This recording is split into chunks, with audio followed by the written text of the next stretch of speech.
Welcome to Uncloseted Conversations. Even if you stumbled upon this channel by accident, you are welcome here. The stories here are from my heart, from my soul, from my pen to your ears. I hope that you will stay a little longer and open yourself to the magic of storytelling. Here I write fiction, and though not always aligning with reality, it still tugs at heartstrings. Stories are escapes and sometimes a balm to the soul. So, enjoy your time here, and if reality presses down too loud and too hard, come knock at the door, come in, take a seat, grab a coffee, and just exhale. These are veil-bound stories, and the space is free and non-judgmental. Sit back, earphones or pods in, and let's listen to another exquisite romance. Part 2 of El Maestro and the Greek Goddess. When power meets passion, walls fall and empires burn. Chapter 34, Arianes and Zenobia, Sparks Flying. Arianes moved through the crowd with effortless authority, all eyes drawn to her presence, yet she ignored them. Her black tailored gown spoke of power, of command, sharp, flawless, untouchable. Zenobia's gaze never wavered. Her heels clicked with deliberate precision as she closed the space between them, stopping just a fraction away. The warmth radiating from her was subtle, but undeniable, a gravitational pull that Arianes had no desire to resist, yet would not show. "I must ask," Zenobia began, voice low, silk over steel, "why not the dress I sent you?" Arianes tilted her head slightly, eyes glinting with mischief, the faintest curve of a smirk playing at her lips. "The dress," she said softly, "is only for us." Zenobia blinked, caught slightly off guard, a slow, deliberate smile spreading over her face. "Only for us?" she murmured, letting the words linger, deliciously teasing. Her hand brushed ever so slightly near Ariane's arm, a whisper of contact that sent a shiver up the warrior queen's spine. "Yes," Arianes replied, voice low, steady, but layered with meaning. "It's private. A secret between a queen and the goddess who dares to challenge her." Zenobia's eyes darkened with intrigue, her lips curving in amusement and desire. "A secret," she repeated, leaning just a hair closer, enough that the faintest scent of her perfume teased Ariane's senses. "And yet, here I am, hoping you'll allow me a glimpse." Ariane's pulse quickened, just the tiniest fraction, betraying her control. She did not flinch, though she felt the tug, the temptation, the challenge, the promise. "You'll have to earn that glimpse," she said, her tone measured, dangerous, teasing in its restraint. Zenobia's laugh was soft, low, a melodic growl that seemed to vibrate through the space between them. "Earn it, you say?" she purred, letting her hand hover near Ariane's, just short of contact, daring her to react. "I think I enjoy the chase almost as much as the prize." The tension coiled tighter. Every glance, every word, every subtle brush of presence was a challenge, a game, a silent conversation of desire and control. Guests milled around them, oblivious to the electric field that had formed, but Arianes felt it, sharp and insistent. Her lips curved just slightly, a hint of acknowledgement, but her gaze remained steady, unwavering. "Do not mistake curiosity for victory," she said, the air between them crackling. "I am not easily undone." Zenobia leaned in just a hair closer, voice a whisper now, intimate, teasing. "Neither am I," she said, letting the words hang, heavy, deliberate, the promise of collision unspoken but palpable. And in that subtle proximity, the world fell away. The gala lights shimmered, but only for them.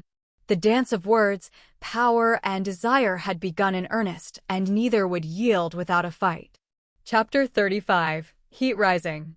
The gala continued around them, guests mingling, champagne flutes chiming, music drifting from the grand orchestra. But Arianes and Zenobia were in a world of their own, a private orbit of tension and desire. Zenobia tilted her head, letting her auburn hair fall just so, brushing against her shoulder. "You carry yourself like a storm," she said softly, voice low, sultry. "Everyone in this room is captivated by you, yet you barely notice them." Ariane's lips curved in the slightest smirk. "I notice only what matters," she replied, letting her gaze linger on Zenobia just long enough to unsettle her. And right now, that's you. Zenovia's pulse quickened, and she stepped a fraction closer, the space between them charged, magnetic. "Do I intrigue you, warrior queen?" she murmured, letting her fingertips hover ever so slightly near Ariane's arm. Just the faintest whisper of contact. Ariane's breath hitched imperceptibly, though her face remained composed. Her eyes darkened, a subtle spark of challenge flickering. "You do," she admitted, voice low, controlled, but edged with a raw honesty that drew Zenobia in like gravity. Zenovia's lips curved in a teasing, dangerous smile. "Then tell me, what is it I must do to earn a closer look?" she asked, stepping closer still, letting the warmth of her presence brush Ariane's side. Ariane's eyes narrowed, her mind calculating, but her body betrayed a subtle shift toward Zenobia. "Earn it," she said slowly, letting the word linger like a promise, or a warning. "This isn't a game I lose lightly." Zenobia let out a low, playful laugh, her fingers finally grazing Ariane's arm, deliberately, just enough to make her pulse quicken. "I don't intend to lose," she whispered, leaning closer, so close Ariane's could feel her breath, scented with jasmine and leather, teasing the edges of her control. For a heartbeat, time seemed to stop. The music, the chatter, the clinking of glasses all vanished. The room existed only for them, a stage for the unspoken collision of power, desire, and pride. Ariane's lips parted slightly, a subtle exhale, eyes locking with Zenovia's. She was on the edge, balance between control and surrender, challenge and temptation.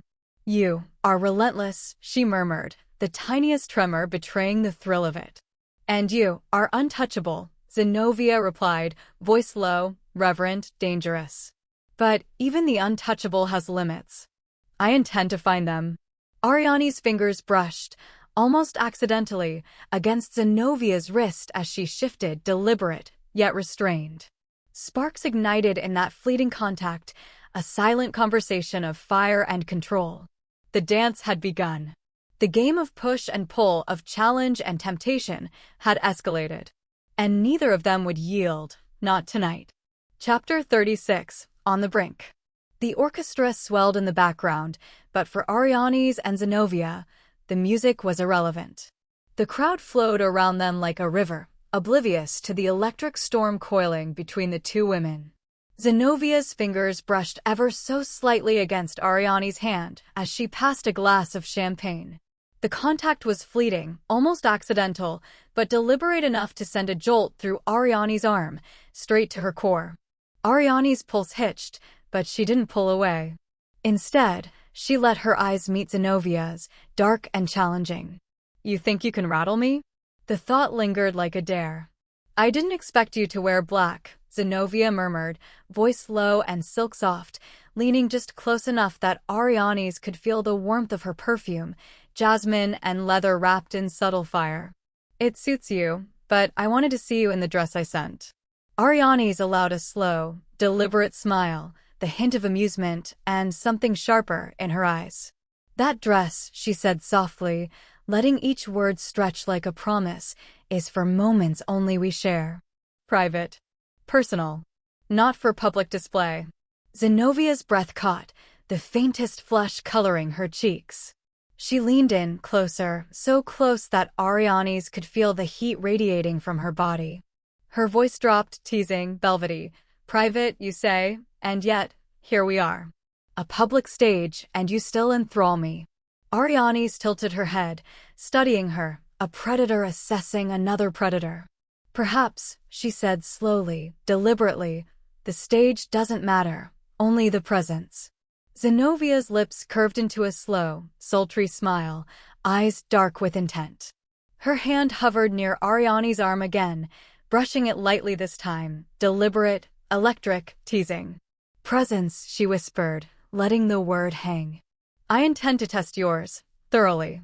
Ariane's exhaled, just slightly, the tiniest tremor betraying the effect of the contact, the closeness, the subtle challenge. "Careful," she said, voice low, controlled, yet edged with something dangerous. The queen doesn't lose easily. Zenovia's laugh was soft, almost a growl.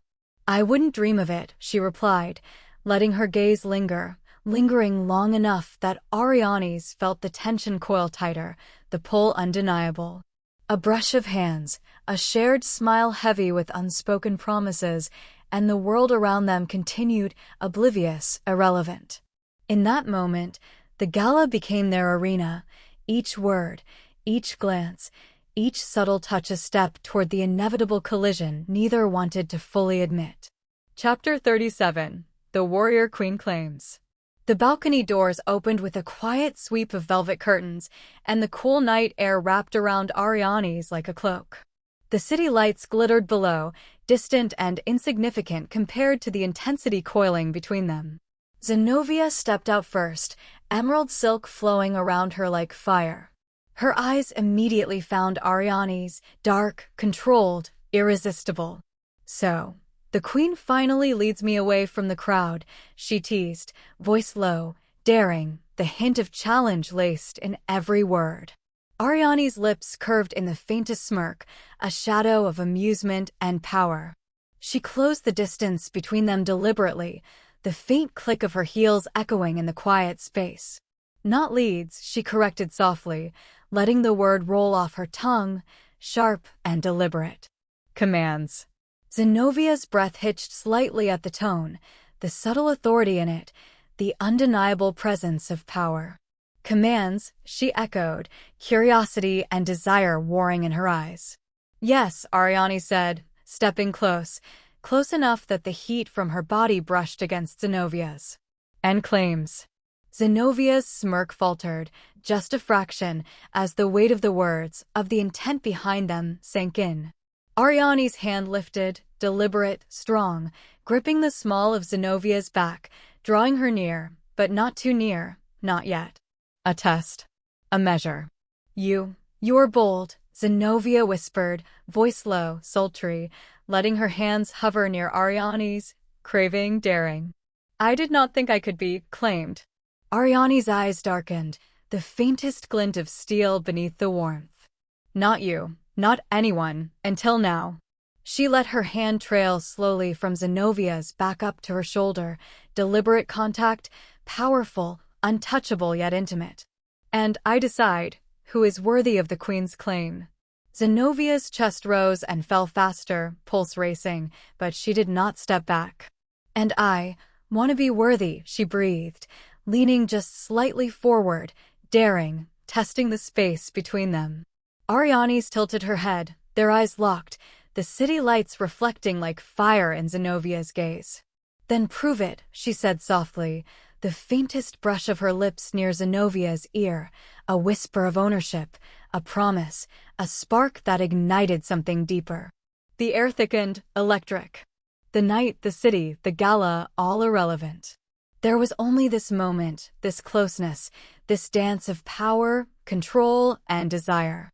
The warrior queen had stepped forward, not just in presence but in claim, and the Greek goddess, fierce and untamed, knew she had met her equal. A hand on the small of her back, a breath brushing her hair, a subtle tilt of their bodies, the first unmistakable marks of the fire that would not be denied.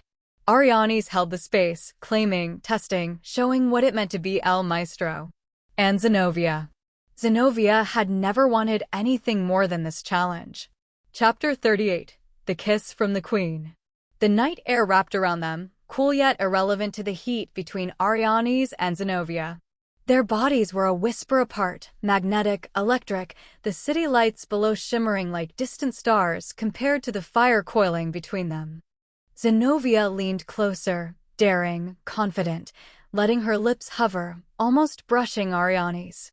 Show me what it means, she breathed, voice trembling with desire she rarely allowed herself to feel. Arianes didn't hesitate. One step, one deliberate move, and their mouths collided. The kiss was swift at first, testing, tasting, then it deepened, a force of nature. Ariane's hands found Zenovia's waist, pulling her closer, claiming her, marking the space as hers. Every nerve, every pulse, every breath was fire. Zenovia's hands threaded into Ariani's hair, tugging gently, lost to the intensity, yet the moment belonged to Ariani's. She kissed with a mixture of authority and hunger, dominance and heat, a warrior queen, a force untamed, yet intimately tethered to this Greek goddess who dared to challenge her. Zenovia's knees threatened to give way, her body trembling against the strength of Ariani's embrace, but still, she held on, wanting more, daring more. And then, suddenly, Ariani's pulled back. Her lips lingered near Zenovia's jaw, her breath warm, her gaze intense and unflinching. "Remember this," she murmured, voice low, velvet and steel. "I do not give myself lightly, and I do not forget." Before Zenovia could catch her bearings, Ariani's released her, stepping back with the grace and power of someone born to command. Her eyes held Zenovia's, full of promise, warning, and claim. Then she swept past her, moving toward the door that led back inside the gala, leaving Zenovia standing on the balcony, breathless, trembling, utterly undone. The night air could not cool the heat left behind. Zenovia pressed a hand to her lips, still tasting the ghost of that kiss, her mind alight with fire and fascination. The warrior queen had claimed her, if only for a heartbeat, but in that heartbeat, everything had changed. And Ariani's? She returned inside, her control intact, her power unshaken, leaving the Greek goddess to simmer, burning with the desire to be worthy of the queen's fire. Chapter 39. Angelica and Bentley, their first date. The small bistro smelled of caramelized onions, roasted garlic, and the subtle hint of citrus, Angelica's signature touch. Candles flickered across the white linen table, casting warm pools of light over the dishes they had prepared together earlier. Bentley had insisted on helping set the table, his hands deft and careful, every movement revealing his precision and care. Angelica laughed softly as he arranged the cutlery with almost military precision. "Are you sure you don't want to command a battalion instead of cooking with me?" she teased. Bentley grinned, dark eyes sparkling. "I prefer commanding a kitchen and a table like this," he said, gesturing to the meal spread before them. "And tonight, the chef gets to critique me." Angelica shook her head, amused, but her heart skipped. "The chef critiques, the man impresses," she replied, reaching for a glass of wine, but their hands brushed. The contact lingered just a fraction longer than necessary, and they shared a smile that said more than words could. The first course was light, fresh, a blend of citrus-marinated scallops with microgreens. Bentley watched her intently as she tasted it, her eyes closing in appreciation. "Perfect," she breathed, and he felt a rare flush of pride at her praise. "You like it?" he asked, voice soft. "I love it," she admitted, her lips curving in a smile that made him want to freeze the moment forever. "It's delicate, bold, and perfectly balanced, just like you."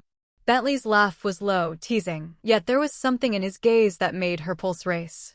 "I'll take that as a compliment," he said, leaning slightly closer. "And maybe a warning." Angelica's heart fluttered as she reached for the next dish, a delicate risotto with saffron and lobster, Bentley guiding her hand through the stirring, showing her a subtle technique. "Like this," he murmured, close enough that she felt the warmth of his chest, smelled the faint hint of his cologne. "Gentle, but precise. Let the ingredients tell their story." Angelica's eyes met his, and for a heartbeat, the kitchen, the bistro, the world outside ceased to exist. "I think," she said softly, "I could get used to this, with you." Bentley's lips curved in a slow, deliberate smile. "I was hoping you'd say that," he replied, and she could feel the intent in every word, the quiet promise behind it. Dessert arrived, his signature chocolate soufflé, warm, molten, perfect, and as they shared it, feeding each other with playful, teasing gestures, Angelica realized she had never felt this way before. The connection wasn't just in the food, the laughter, or the easy conversation, it was in the way he saw her, truly saw her, beyond her fame, beyond the dishes, beyond the world she had built. "And Bentley?" He had never met someone so fiercely passionate, so alive in her craft, so radiant and untamed. He reached for her hand across the table, letting their fingers intertwine gently. "Angelica," he whispered, voice low, tender, "I think this is the start of something extraordinary." Angelica's pulse quickened. "I think so too," she breathed, her thumb brushing over his hand. A slow smile spread across her lips, and in that quiet intimacy, amid the scents of food and candlelight, two hearts found each other.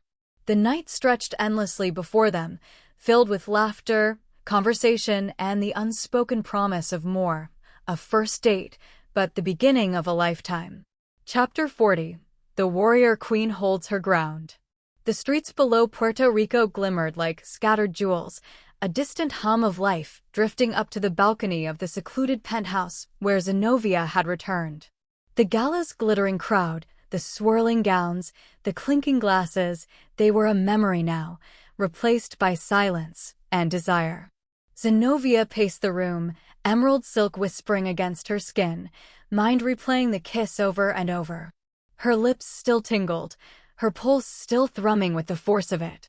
Every detail, the way Arianes had pulled her close, the strength in her hands, the dominance in her lips, haunted her. And yet, Arianes was not there. She had not called, had not appeared, had not let the Greek goddess take even a single step further. A soft knock at the balcony door made Zenobia pause, breath-catching. There she was, the queen herself, clad in black silk that hugged every line of power, her eyes glinting like steel under moonlight. "You linger too long in fantasies," Arianes said softly, her voice velvet and command, brushing past Zenobia without touching her, the subtle dominance in the movement unmistakable. Zenobia swallowed hard.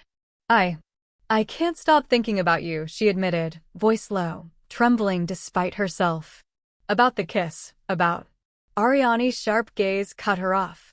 "About me," she said, a faint smirk tugging at her lips, the tiniest flicker of amusement in her eyes. "Do not mistake a moment for permission, Zenobia."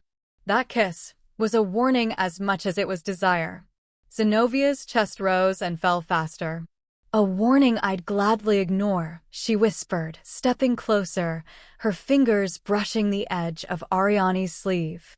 The contact was light, almost accidental, but deliberate enough to spark a reaction in Ariane's sharp intake of breath. Arianes tilted her head, eyes narrowing. "Do you always test the limits of those you desire?" she asked, voice low, dangerous, teasing. "Or is it just me?" Zenobia smiled, heart hammering, daring to press a little closer.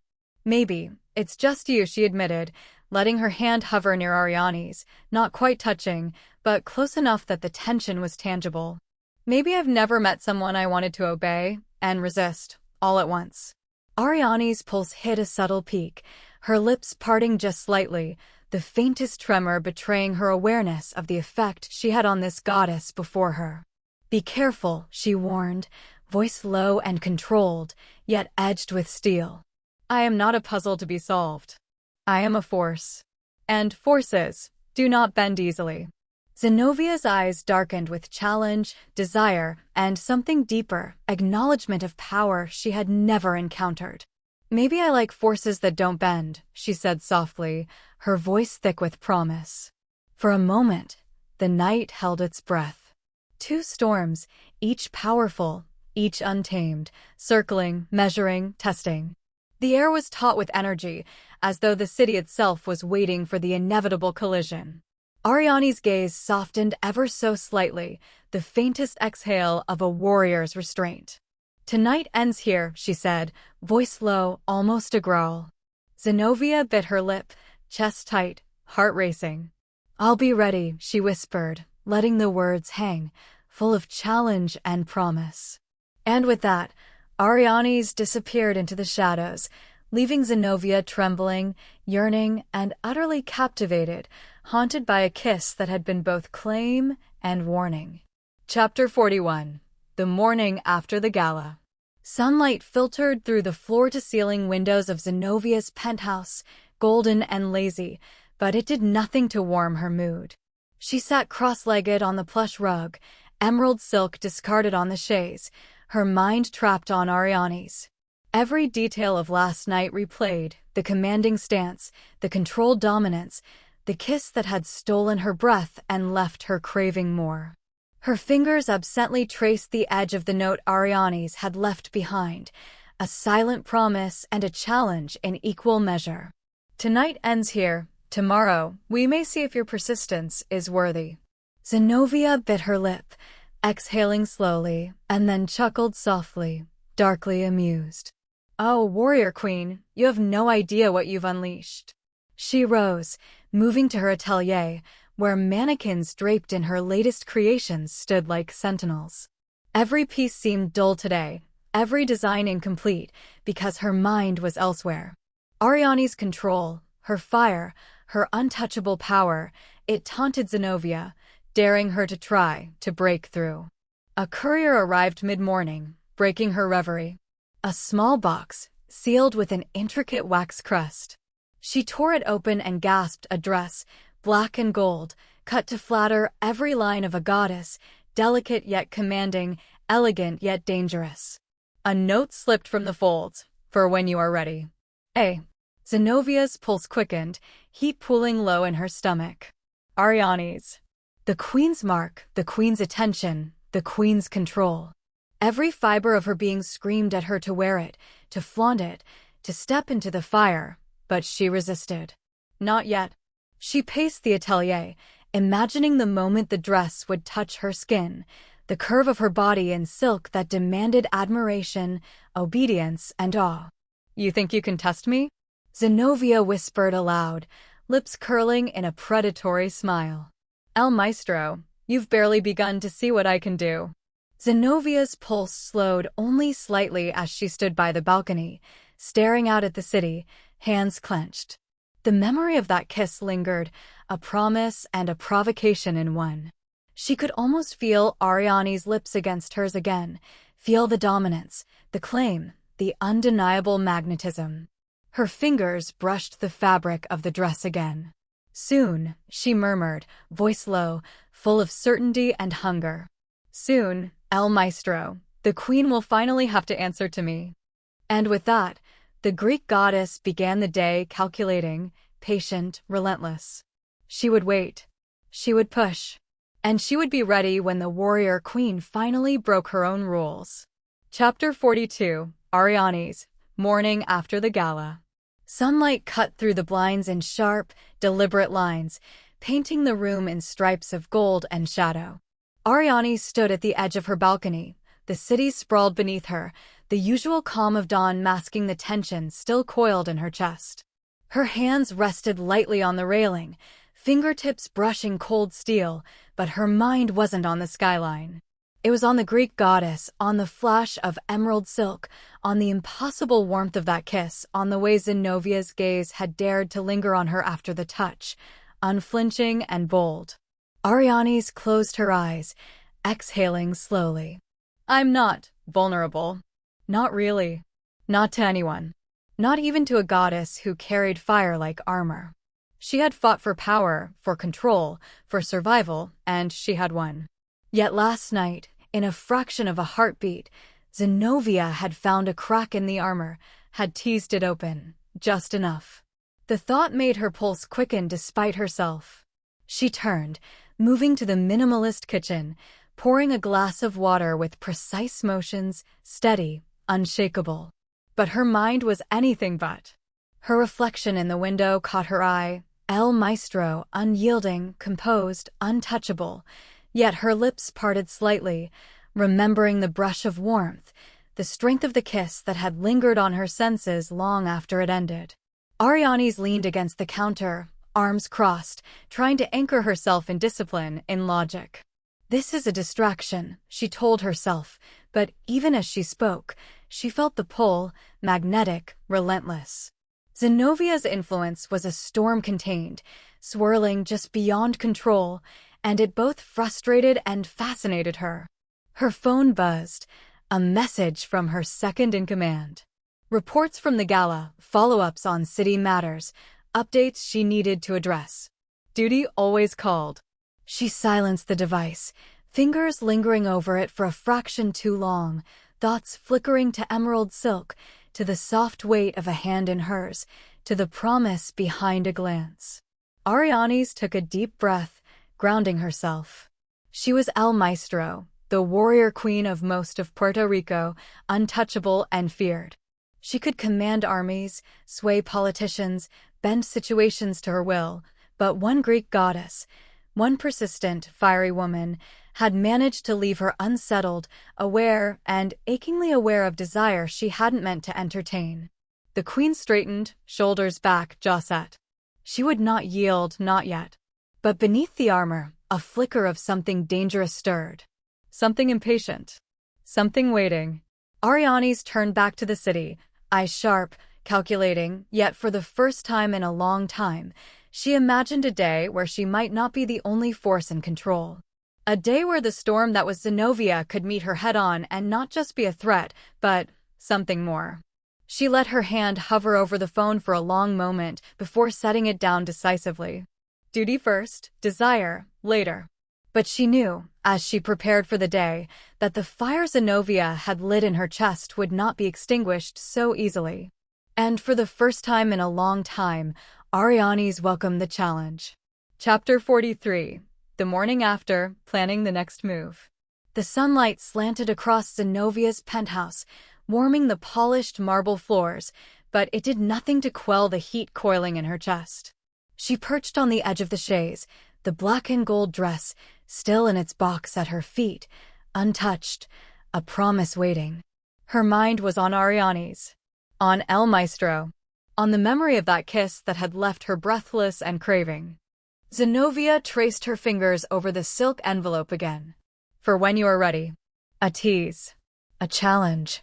A claim. The audacity made her pulse quicken, but she could feel her patience building, sharpened like a blade. She would wait, but she would also push. She would test the queen's limits, stir the fire, draw her out, until finally, the warrior queen could no longer resist. Her phone chimed, a message to her assistant. Arrange a courier. Send a note to El Maestro, a private dinner, just us. No interruptions. Make it clear it is her choice, but I expect an answer. Zenobia smiled, dark, predatory, almost cruel in the thrill of the game. The thrill wasn't just in the chase, it was in the certainty that this queen, untouchable and feared, would feel the pulse she could not deny. She rose, pacing the atelier. Every movement was deliberate, graceful, yet there was a tension in her body, coiled energy ready to strike. The mannequins in their silks and satins seemed to watch her, but she barely noticed.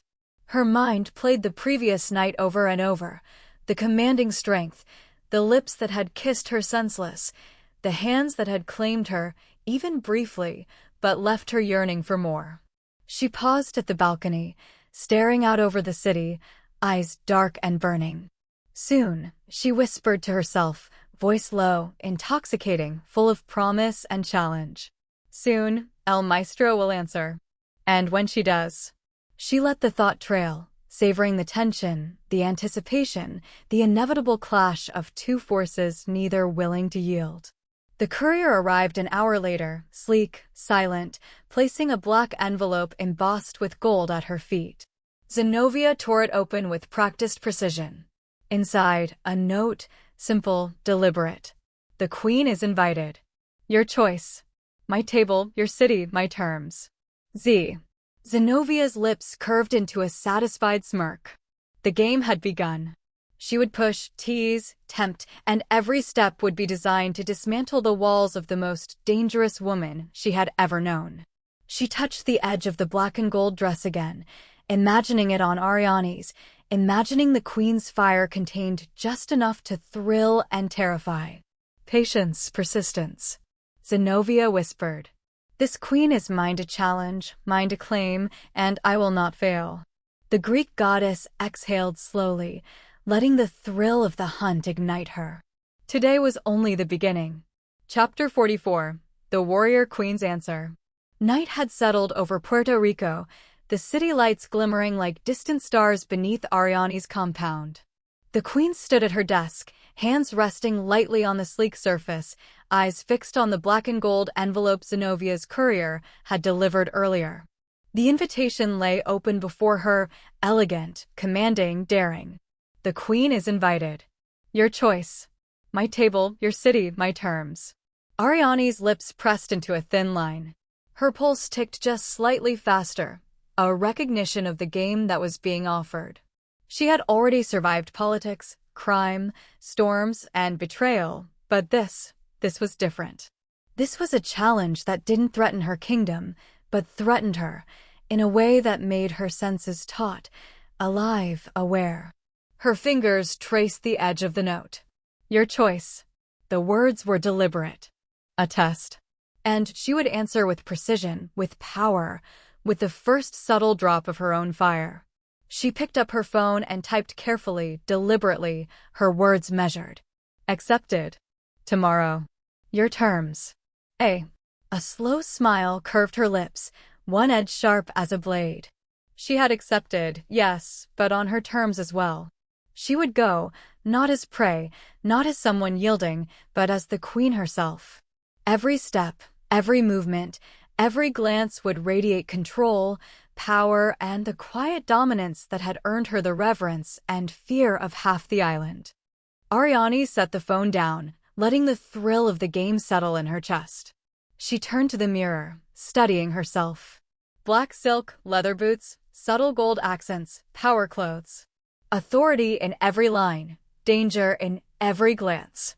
This was the armor she would wear tonight, not for protection, but as a signal.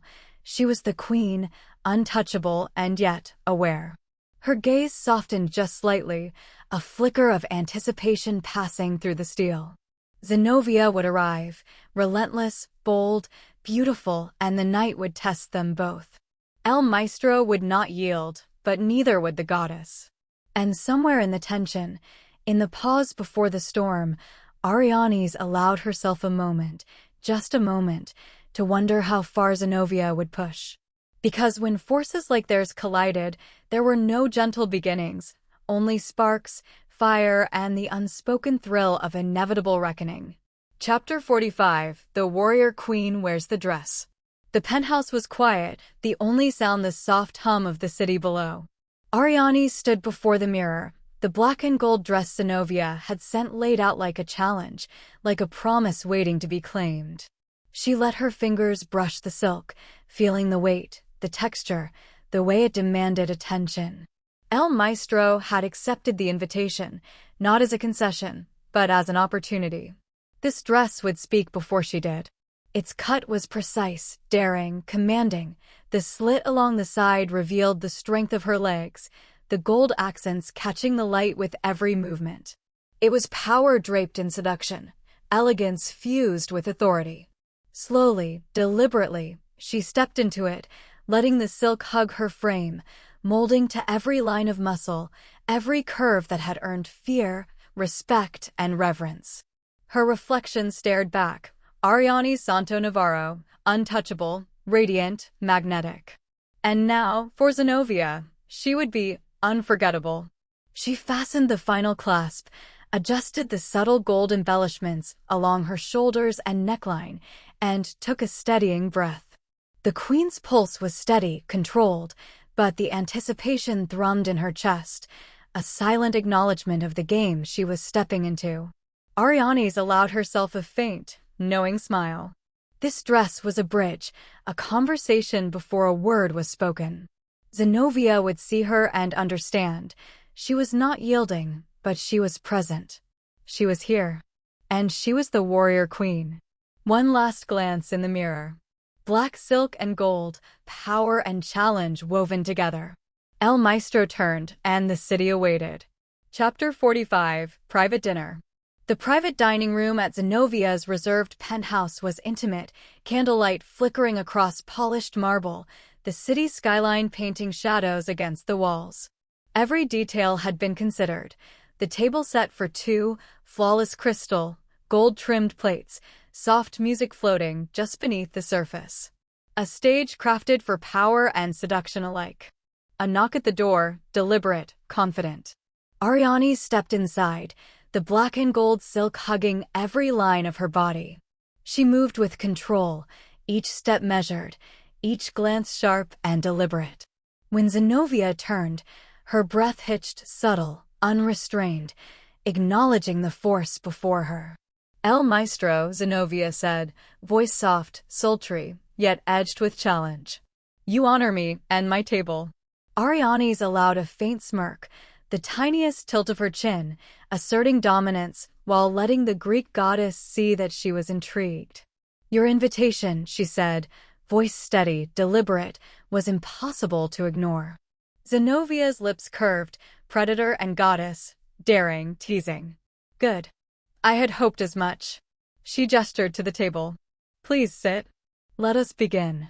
As they seated themselves, the air crackled, every movement charged. Arianes poured wine with measured grace, Zenovia's eyes tracing every line of muscle, every subtle motion. Conversation began carefully, words polite, layered with subtext, each syllable a test, a probing, a subtle claim.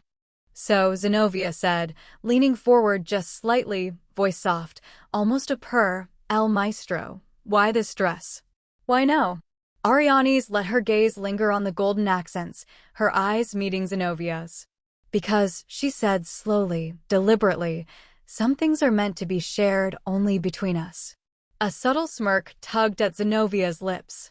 Between us, she echoed, letting the words hang, letting the implication settle. Her hand brushed just a fraction closer to Arianes, careful, deliberate. Arianes did not flinch, but the tiniest flicker of pulse betrayed the effect. The first course arrived, a delicate, artful dish, flavors bold but restrained, served silently, almost ceremoniously. Every bite, every sip of wine, each glance and pause was layered with tension, subtle, electric, unspoken. Zenobia leaned closer over the table, eyes locked on Arianes. You do not yield easily, she said softly, almost a whisper. And I, like a challenge. Arianes allowed herself the faintest lean forward, close enough that the space between them became dangerous, intoxicating. Challenges can be instructive, she said, tone low, controlled, yet the slightest tremor of anticipation lacing her words. The second course arrived, and conversation shifted to lighter topics, flavors, city matters, subtle jabs and banter, but the undertow of desire was undeniable. Zenovia's fingers brushed the stem of her glass, aligning with Arianes in the most delicate, intentional way, drawing a reaction that was imperceptible to any outsider, but potent to them both. Arianes met her gaze steadily, neither yielding nor retreating, letting Zenobia feel the pull of control, the tease of restraint. You are persistent, she said, voice low, dangerous. And you, Zenobia returned, leaning back slightly, letting the candlelight highlight her expression, are untouchable. A charged silence followed, the air between them electric, every glance, every breath, every movement a dance of dominance, temptation, and unspoken acknowledgement. And though no lips had met, though no hands had fully crossed the line, the table was set, the battle lines drawn. Sparks had flown, subtle yet incendiary, and both knew that the night was only the beginning. Chapter 46, Courses and the Dance of Touch. The first course arrived, a delicate amuse-bouche, plated with meticulous artistry. Arianes took the first bite, letting the flavors wash over her, eyes lifting to meet Zenovia's. The Greek goddess's gaze was intense, almost predatory, studying the queen as though tasting her very essence. As Arianes reached for her glass, Zenovia's hand brushed against hers, deliberate, just enough to linger. The contact was brief, but charged, a spark crawling up Arianes' arm. She did not pull away. Instead, she let her fingers hover near Zenovia's, a silent acknowledgement of the game now in motion. The second course, a seared tuna with a whisper of exotic spices, was served. Zenobia leaned forward, describing the subtle notes, her breath brushing Arianes' ear. You notice the subtle heat? She asked, voice low, intimate. Arianes felt the warmth of her proximity, a thrill running under her skin. I do, she replied evenly, masking the pulse of excitement that Zenovia's closeness ignited. With the third course, a rich risotto with truffle essence, Zenobia found another opportunity. As she reached for her wine, her fingers lightly grazed Ariane's wrist. Ariane's let the brush linger, just slightly, enough to send a deliberate shiver up her arm. The queen's control was absolute, but the thrill of being challenged by this relentless goddess made her pulse quicken in a way she hadn't felt in years. The fourth course, a delicate, rare cut of Iberico pork with a gold leaf garnish, was served with Zenovia's commentary, soft, sultry, teasing. Every description of flavor and texture mirrored the subtle dance of power and attraction between them. Zenovia's hand nudged against Ariane's just enough to draw attention, a deliberate spark, and Ariane's responded with an almost imperceptible lean closer, letting her presence press just slightly into Zenovia's space without breaking her composure. By the time dessert arrived, a delicate chocolate soufflé, warm and inviting, neither could deny the magnetic pull. Zenovia's hand brushed Ariane's knee under the table, a deliberate, unmistakable contact. Ariane's pulse raced, but she held herself with the precision of a warrior. Her gaze lifted to Zenovia's, slow and deliberate, acknowledging the daring, the audacity, the seduction. Words became fewer, glances heavier. The wine glasses were sipped slowly, deliberately, each pause weighted with unspoken tension. Ariane's let her fingers hover near Zenovia's again, a silent challenge. She was aware, she was present, and she was not yielding, but the game was undeniably escalating. When the final course was cleared, the air between them was electric, heavy with anticipation, desire, and unspoken acknowledgement. Every brush, every glance, every subtle movement had built the inevitable truth. Neither could deny the pull, neither could retreat entirely. And as the candles flickered low, their eyes locked, deliberate, charged, the game now unavoidable. The queen had met the goddess, and the challenge had begun in earnest. Chapter 47. Alone on the Terrace.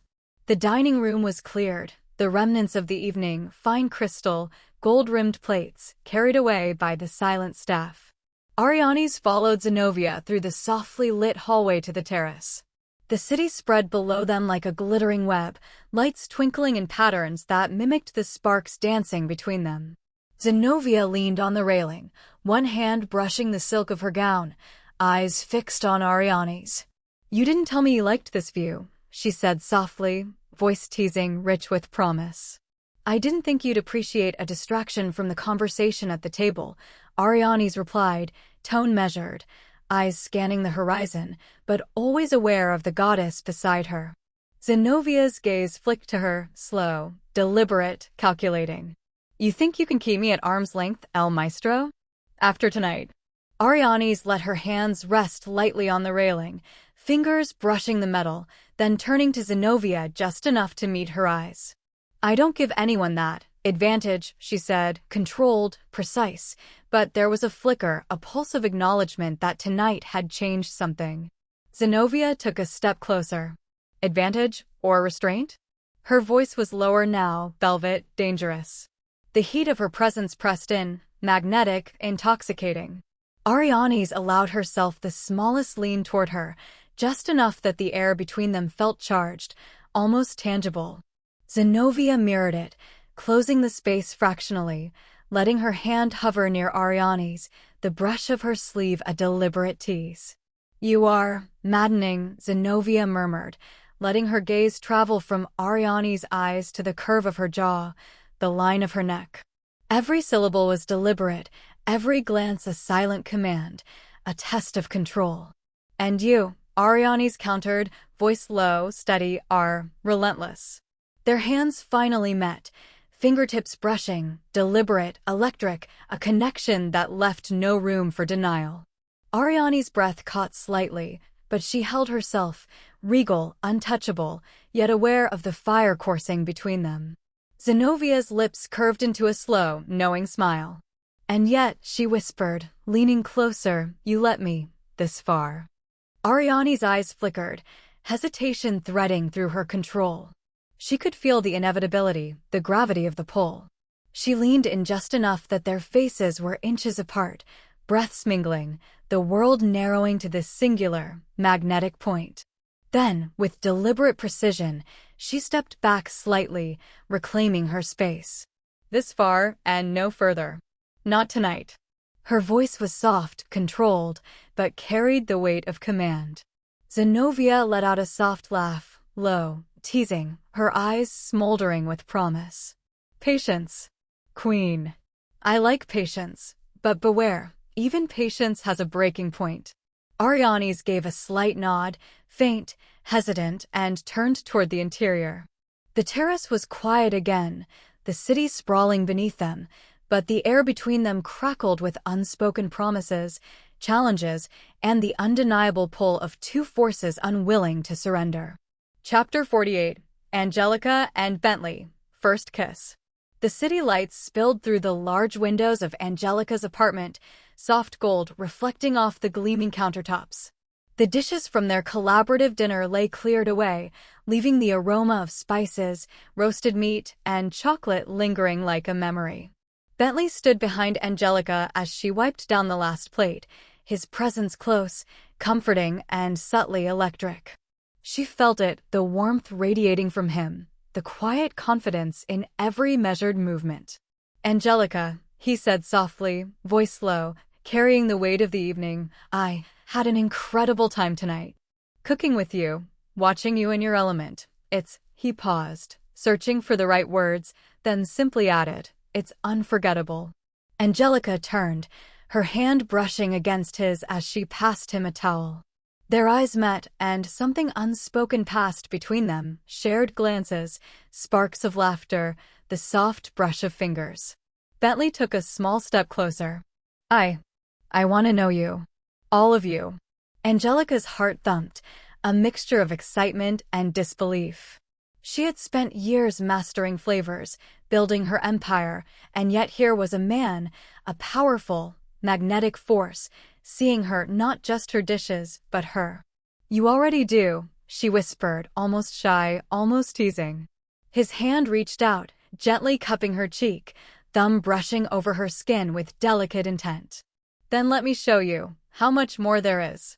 And then, finally, their lips met, soft at first, tentative, tasting, testing, savoring. The kiss deepened, the world shrinking to just the two of them, the warmth, the sweetness, the electric pull between passion and tenderness. Angelica's hands rose, resting on Bentley's chest, feeling the steady strength beneath the fabric. Bentley's other hand found her waist, drawing her closer, a slow, deliberate connection that was as much about trust as desire. When they finally broke apart, breaths mingling, eyes locked, smiles shy but certain, the air between them hummed. This was the beginning, no games, no walls, just connection, warmth, and the thrill of shared discovery. Angelica laughed softly, resting her forehead against his. I like this, she murmured. Bentley's smile was slow, confident, tender. I know you will, he said. And I promise, this is only the beginning. Chapter 49. Arianes and Zenobia. After the terrace.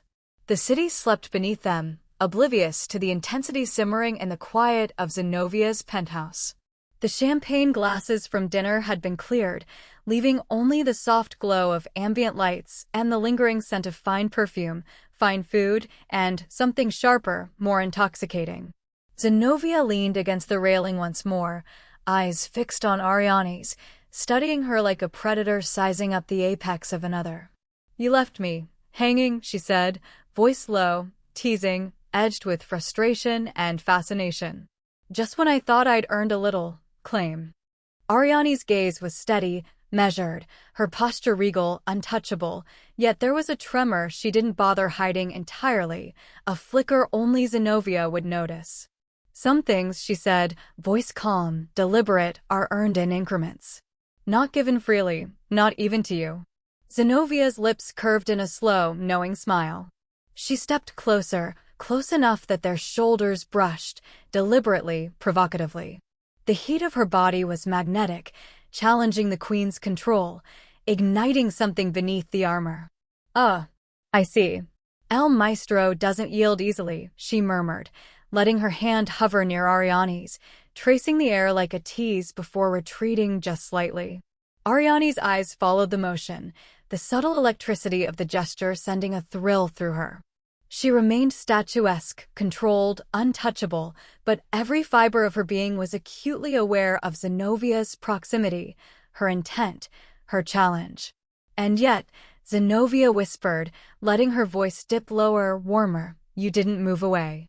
Her fingers brushed against Ariane's wrist this time, deliberate, unmistakable, and held just long enough to make the queen aware of the thrill threading through her veins.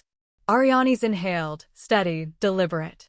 "I don't give myself away so easily," she replied, voice low, tinged with steel, but the slightest quiver betrayed the effect of the goddess touch. Zenovia tilted her head, smirk teasing at the corners of her lips. "Good. I like a challenge. And El Maestro is nothing if not worthy of pursuit." The tension between them was a live thing now, pulsing, electric, a magnetism that neither could deny. The city lights shimmered behind them, the night itself a witness to the collision of two unstoppable forces circling one another, testing, teasing, pushing, daring each other closer. Ariane's took a deliberate step back, reclaiming control, yet her gaze remained locked on Zenovia. "The night is young," she said, voice steady, precise, but patience is a virtue. Zenovia's laugh was soft, teasing, dangerous. "Virtue or restraint," she whispered, letting her fingers linger in the air near Ariane's hand. A promise, a dare, a fire that could not be extinguished. Ariane's lips curved in a faint, hesitant smile, almost imperceptible, but it spoke volumes. She would not yield, not yet, but the queen knew, as did the goddess, that this game had only just begun. And in the silence that followed, charged and heavy, the world narrowed to the space between them, every unspoken word, every glance, every brush of air a declaration. This was not temptation, it was war. Chapter 49. The Push. The penthouse was quiet, but the air between them thrummed like a live wire. Ariane stood near the balcony, the city lights behind her, casting her in a halo of authority and power. Zenovia moved closer, deliberate, a predator closing the distance, letting her presence press against the queen's aura without apology. "You test me," Zenovia whispered, voice low, sultry, letting her hand hover near Ariane's side, close enough that the warmth radiated against her. "And I like it." Ariane's jaw tensed, lips curving in the faintest smirk. She did not step back.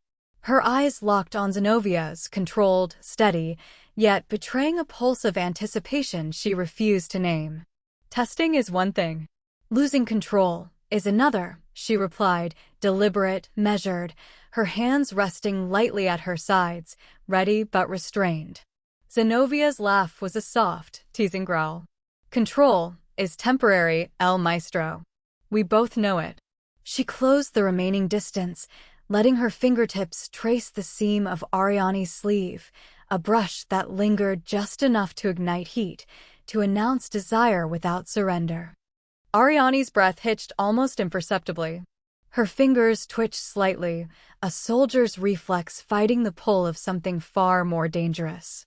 "You are relentless," she murmured, voice low, dangerous, as she allowed herself the tiniest lean toward the goddess, letting the space between them shrink by inches. Zenovia mirrored it, closing the gap with deliberate slowness, letting their shoulders brush, the warmth between them electric, inevitable. "And yet," she said, voice of velvet caress, "you don't run. You stay." Ariane's pulse raced, a battle waging beneath her calm surface. She could feel the pull, the heat, the undeniable charge of proximity. Her hands rose, brushing against Zenovia's waist in the most deliberate, controlled way, a contact meant to test, to provoke, to tease back. Zenovia's eyes darkened, smoldering, a smile tugging at the corner of her lips. "Finally, a response," she murmured. "I was beginning to think the queen feared fire." I don't fear fire, Ariane's replied, voice low, steady, controlled, but the subtle tremble in her chest betrayed the effect of Zenovia's touch. I respect it. And then, inches apart, breaths mingling, the room shrinking to just the two of them, Zenobia leaned forward, letting her forehead brush against Ariane's. The contact was fleeting, but deliberate, unmistakable, a silent claim, a challenge, a promise. Ariane's eyes fluttered, closed for a moment, pulse hammering, then she opened them again, hesitant, measured. This can go only so far, she murmured. Not tonight. Zenovia's laugh was soft, rich, dangerous. Oh, I'm counting on that. For now, she whispered, letting the air between them sizzle with unspent energy, desire, and the knowledge that this was far from over. Chapter 50. Beyond the Boundary. The penthouse was bathed in soft moonlight, the city stretching below like a canvas of glittering lights. Ariane's leaned against the balcony railing, arms crossed, regal, untouchable, or so she believed. Zenobia closed the final inches between them, moving with a predator's grace, deliberate, confident, fearless. Her hand slid over the small of Ariane's back, tracing a line that was intimate, possessive, undeniable. Ariane's did not pull away. Her body was statuesque, her posture perfect, but every nerve sang with the touch, a jolt of fire that ran through her veins. Her eyes met Zenovia's, steady, controlled, but the faintest flicker of pulse betrayed the effect of the goddess' audacity. You, Zenobia murmured, lips hovering just above Ariane's ear, breath warm and intoxicating. You make it far too easy to want you. Ariane's hand twitched at the railing, the queen in her trained reflexes sensing the danger, but the thrill of it, the undeniable draw of Zenovia's presence, held her rooted, willing yet unyielding. I don't give myself away, she said, voice low, deliberate. Not entirely. Zenobia leaned closer, pressing ever so slightly against the queen, letting her lips brush the shell of Ariane's ear, a deliberate claim, a whisper of temptation. Perhaps not entirely, she whispered, but you are letting me in. That counts for something. Ariane's breath caught. Not a word of protest, not a single defensive motion, just awareness, control, and an almost imperceptible acknowledgement. Her eyes held Zenovia's, daring, measuring, calculating the audacity, yet knowing the queen herself was no stranger to crossing boundaries when necessary.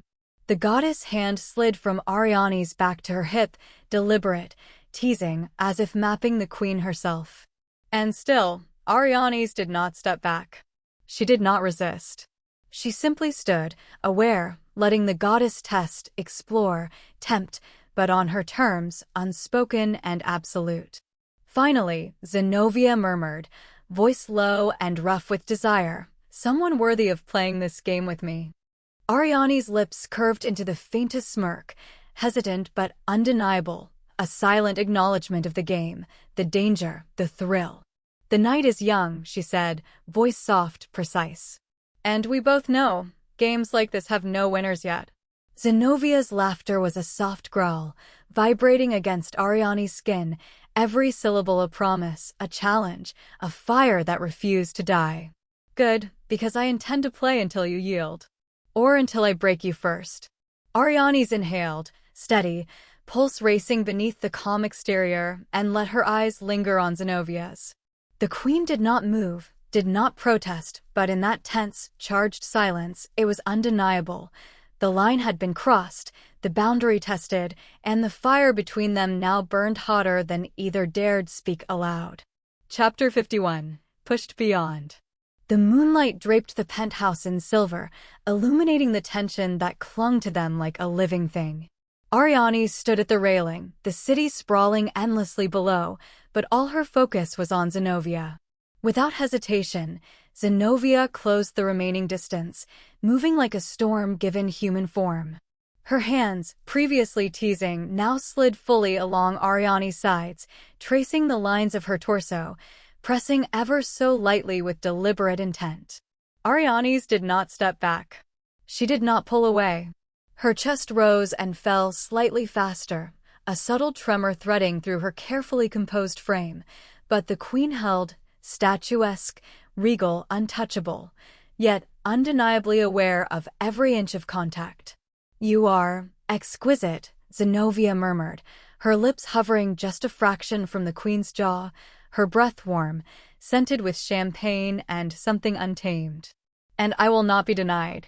Ariane's hand rose, brushing the goddess' forearm, not in resistance, but in measured acknowledgement. Every nerve fired. Every instinct screamed to maintain control, yet the thrill of Zenovia's audacity drew her in, threading fire through restraint.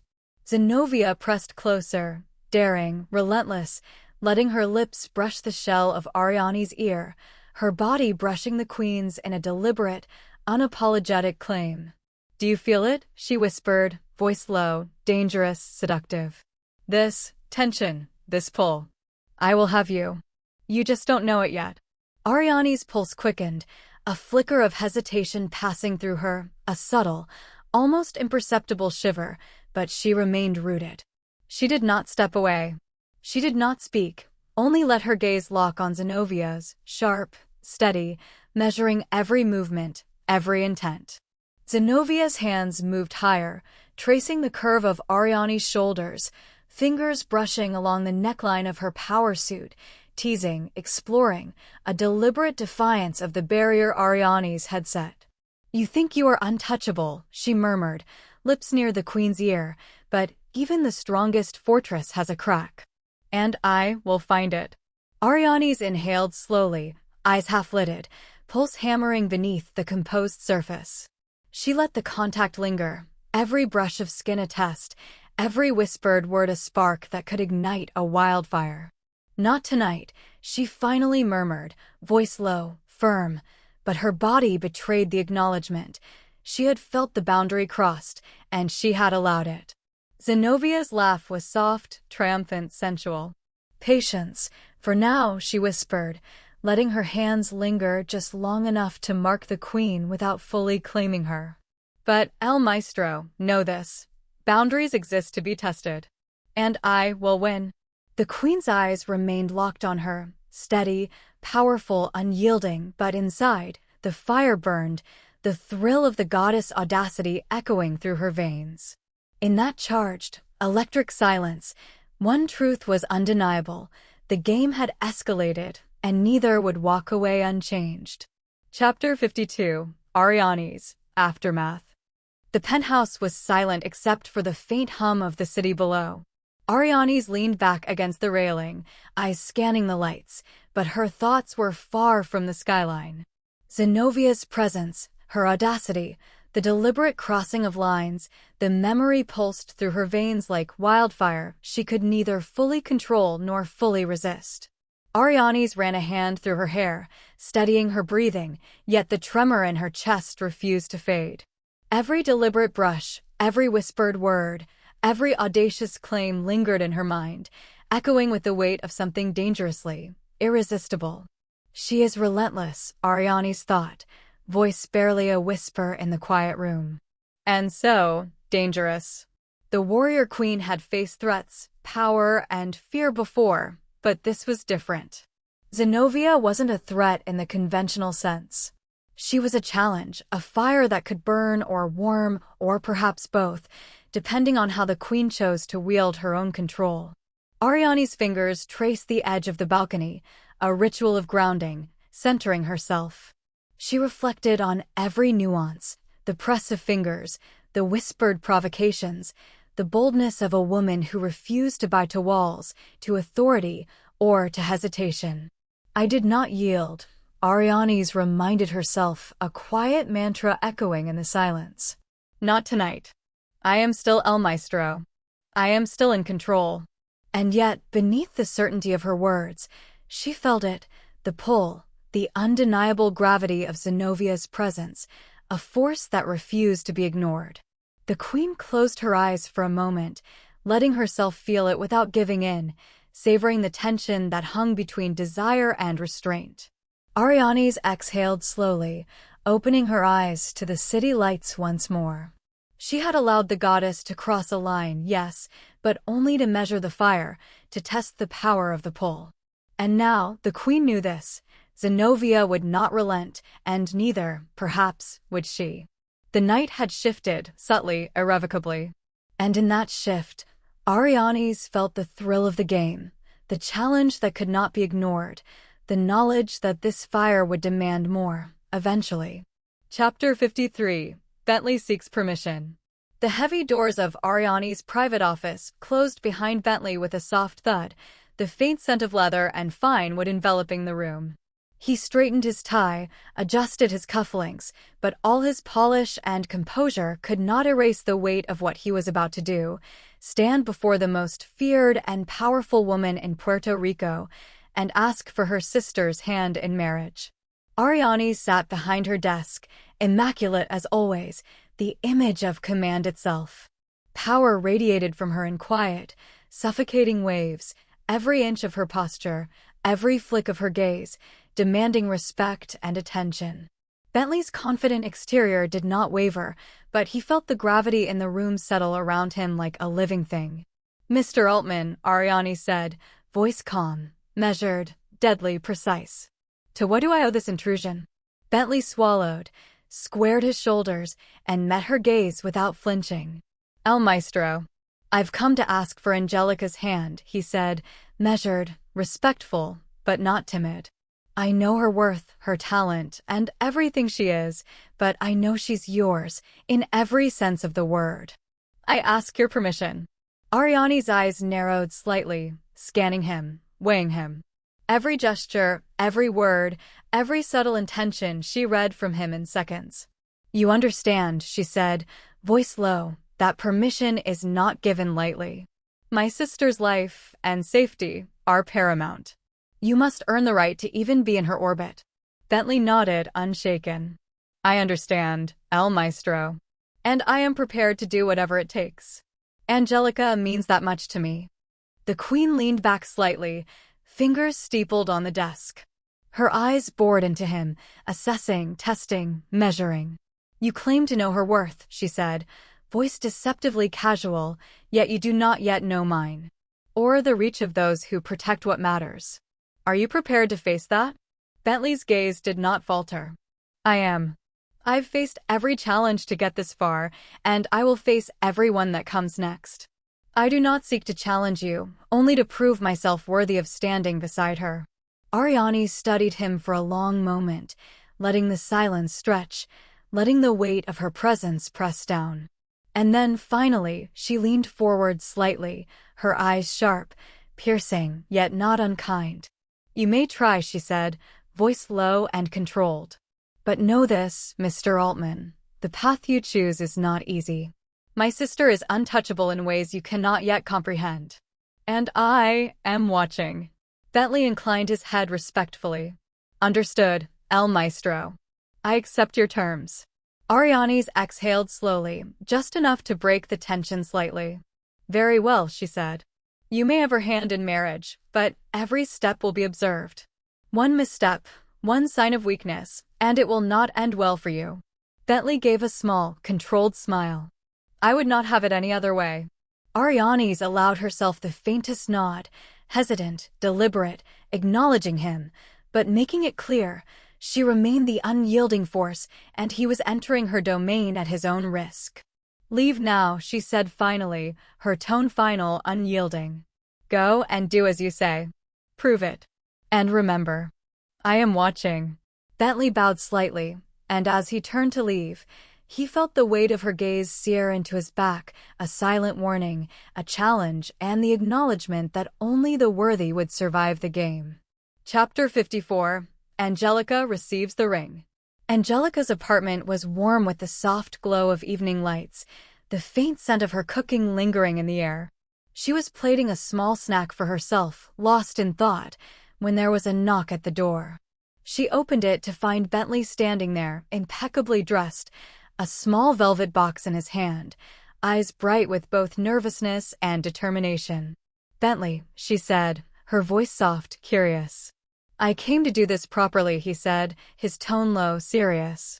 Dropping to one knee, he held the box out to her. Angelica, with your sister's blessing, I hope. I want to ask you to marry me.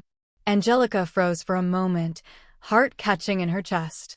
She had known that Bentley had spoken to Arianes, her warrior queen of a sister, El Maestro herself, but hearing it now, knowing it, feeling the weight of that approval settle around her like a shield, it brought tears to her eyes.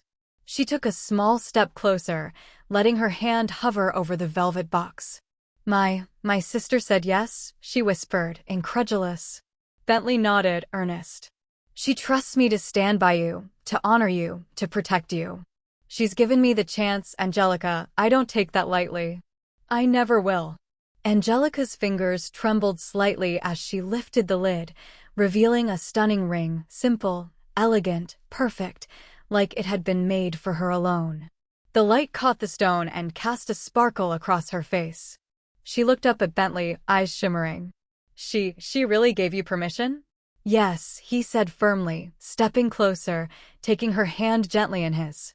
She told me to prove myself worthy, and I intend to spend the rest of my life proving it to you.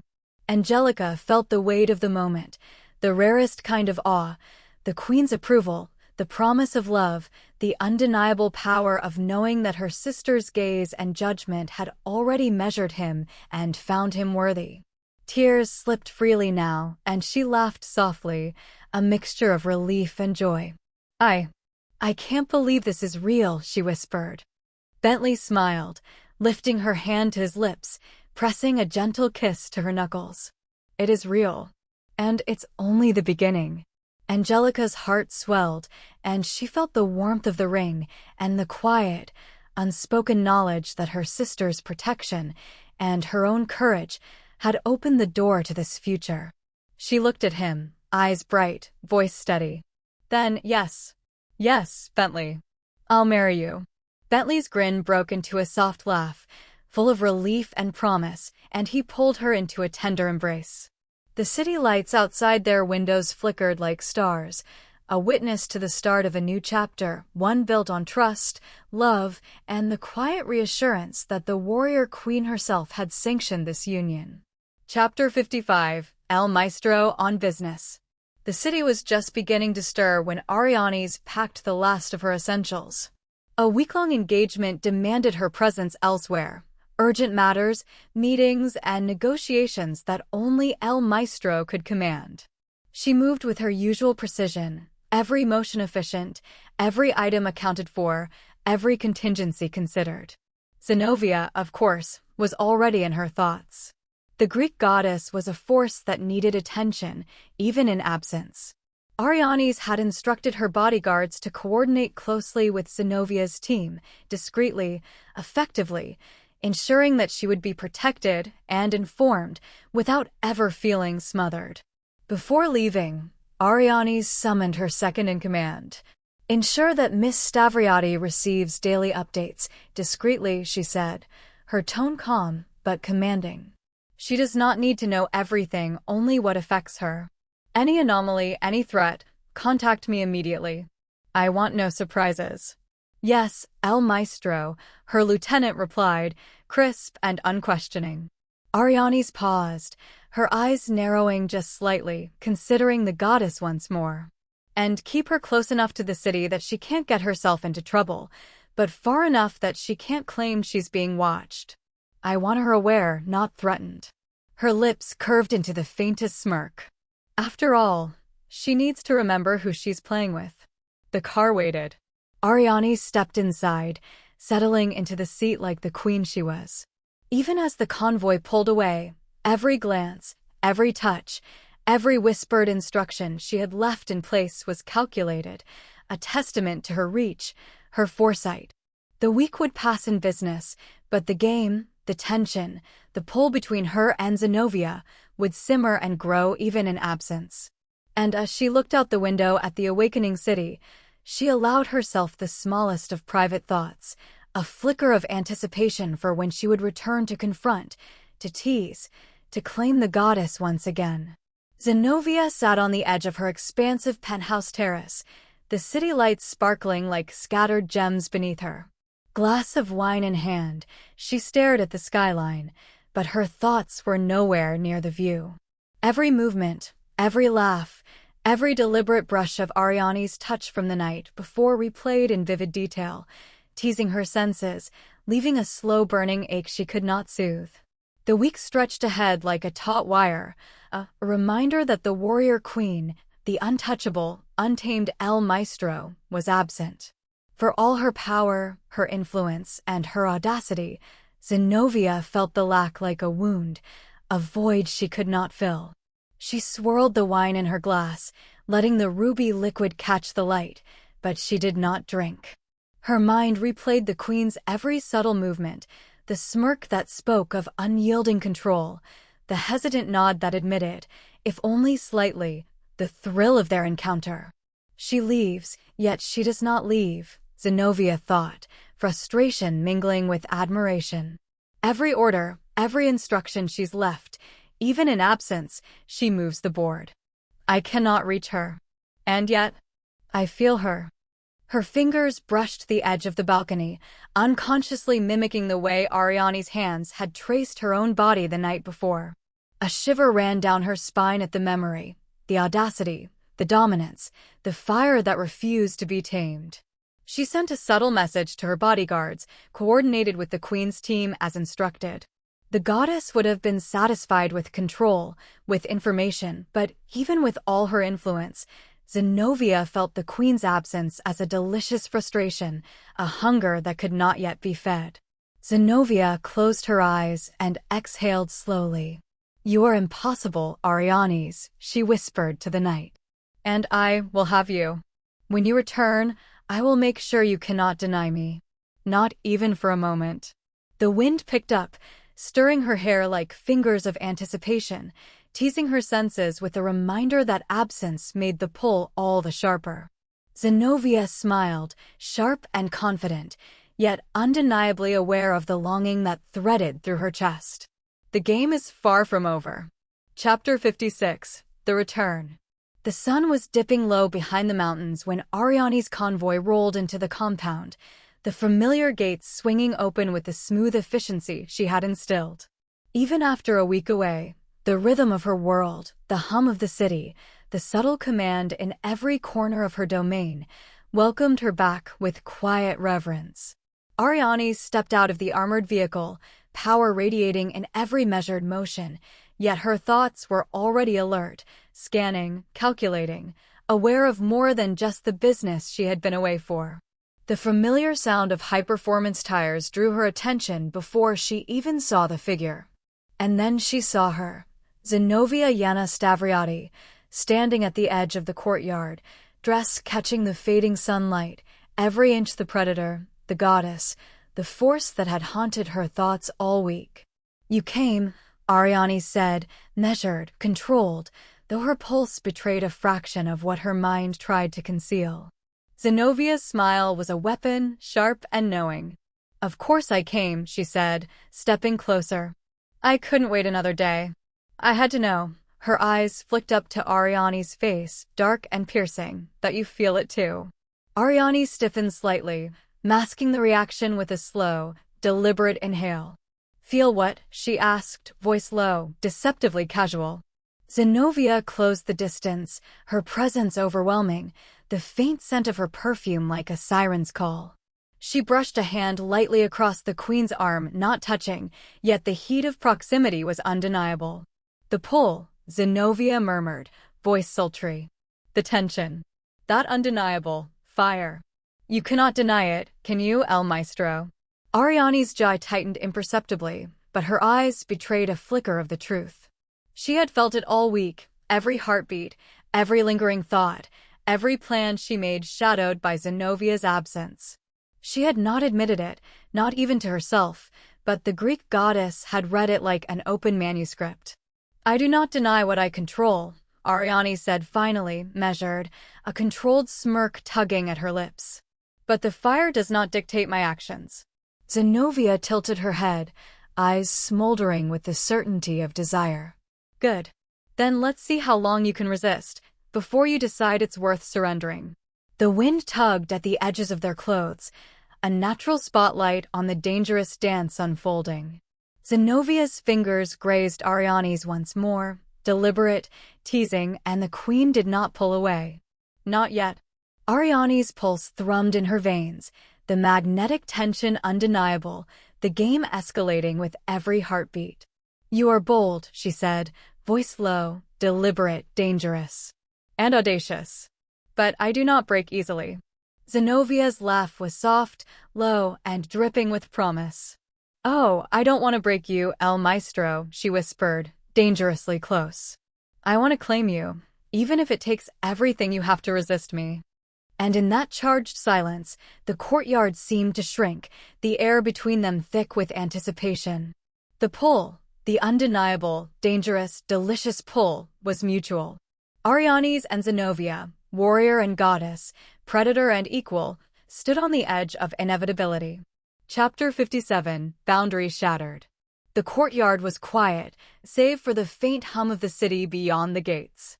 The sun had dipped fully below the horizon, leaving a soft, violet twilight that seemed to caress every shadow, every contour. Zenovia stepped closer, the air between them electric, heavy with promise and threat alike. Her eyes held a daring challenge, a hunger that sought not permission but surrender. She reached up, hands brushing against Ariane's shoulders, tracing the lines of the armor the queen wrapped herself in, the invisible shield that no one had yet breached.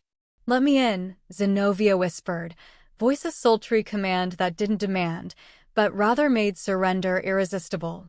Arianes inhaled sharply, the control she wielded like a blade across the city, the power that made her untouchable, faltering just enough to admit the truth. Her walls, her defenses, the meticulous armor she had built around her heart, all of it loosened, melted by the heat of the goddess standing mere inches away. For the first time, Arianes did not step back. She allowed the space between them to collapse, a measured exhale of caution replaced by the slow, intoxicating pull of desire.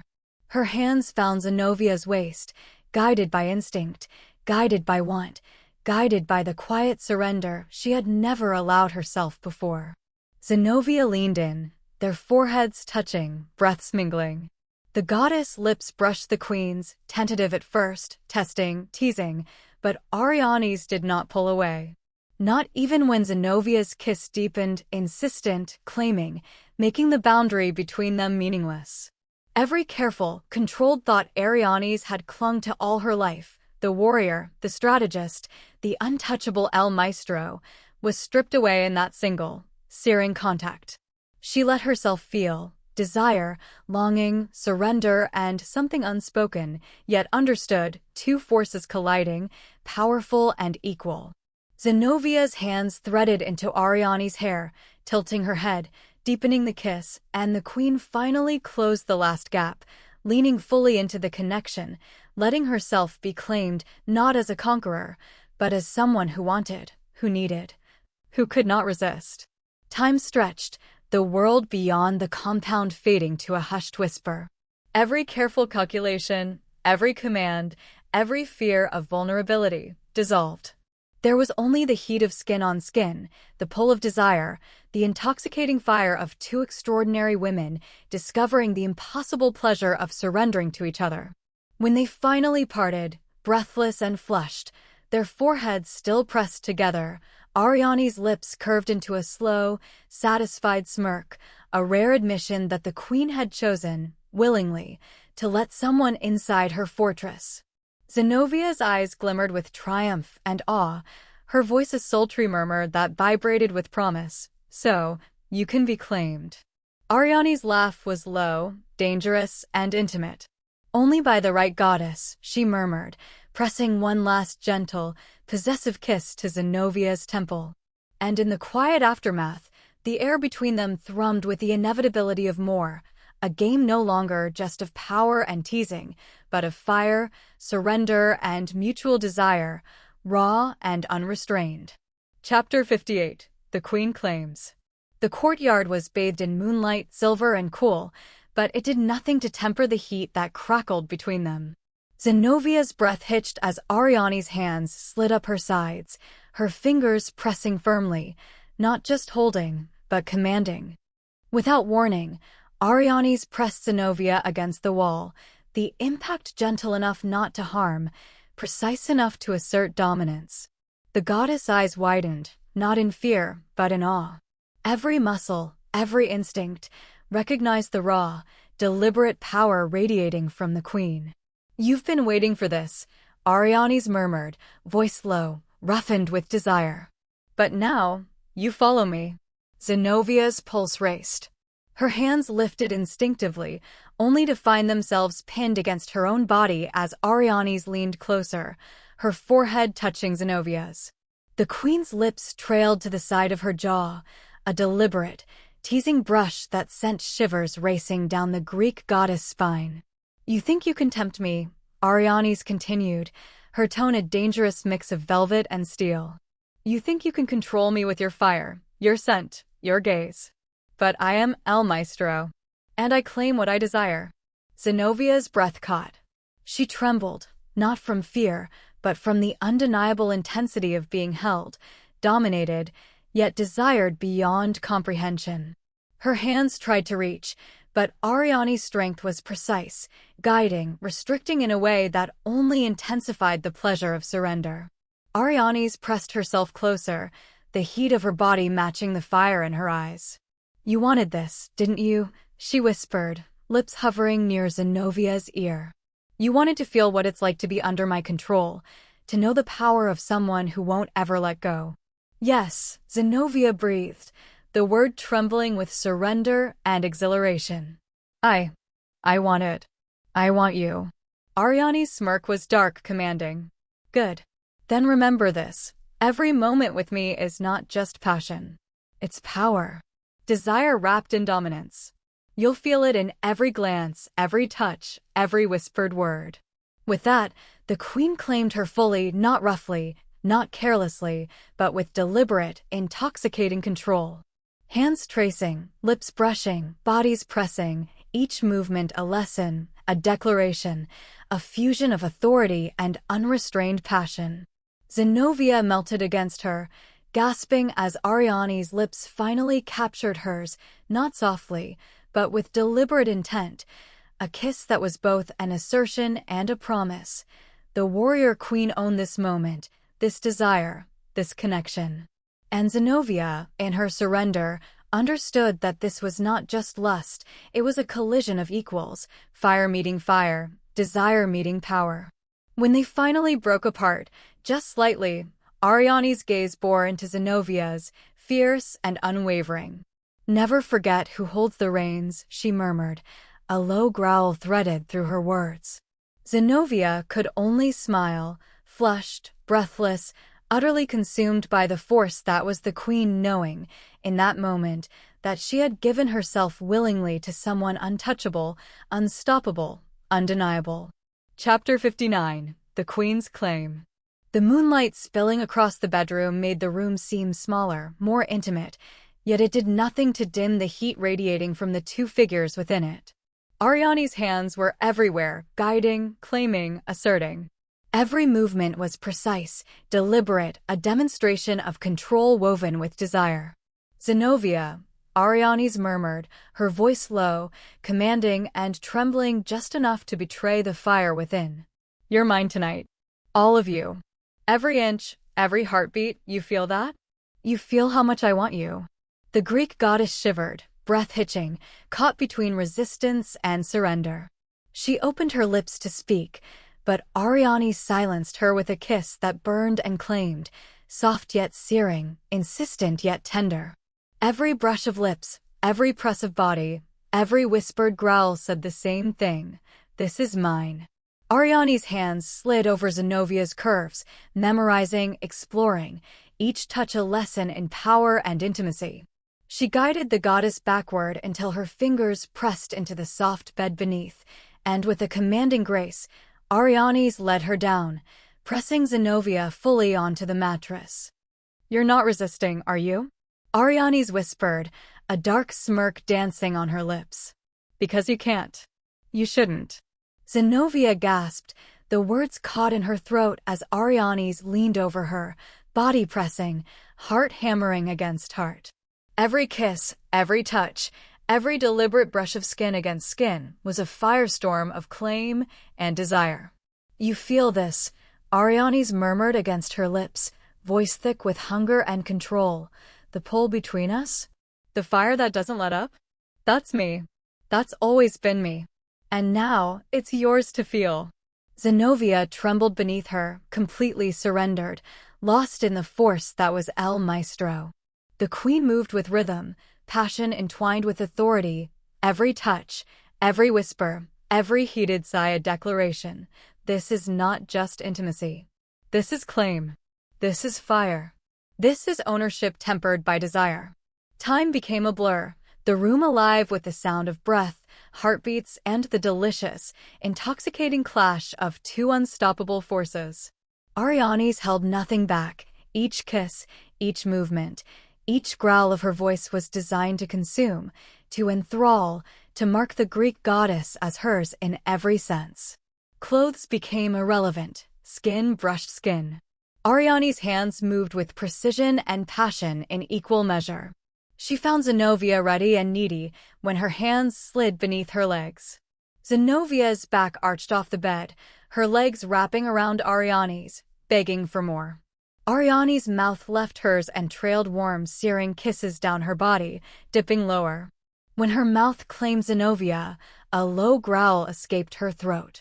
She pushed and tasted and brought her to climax with an explosion.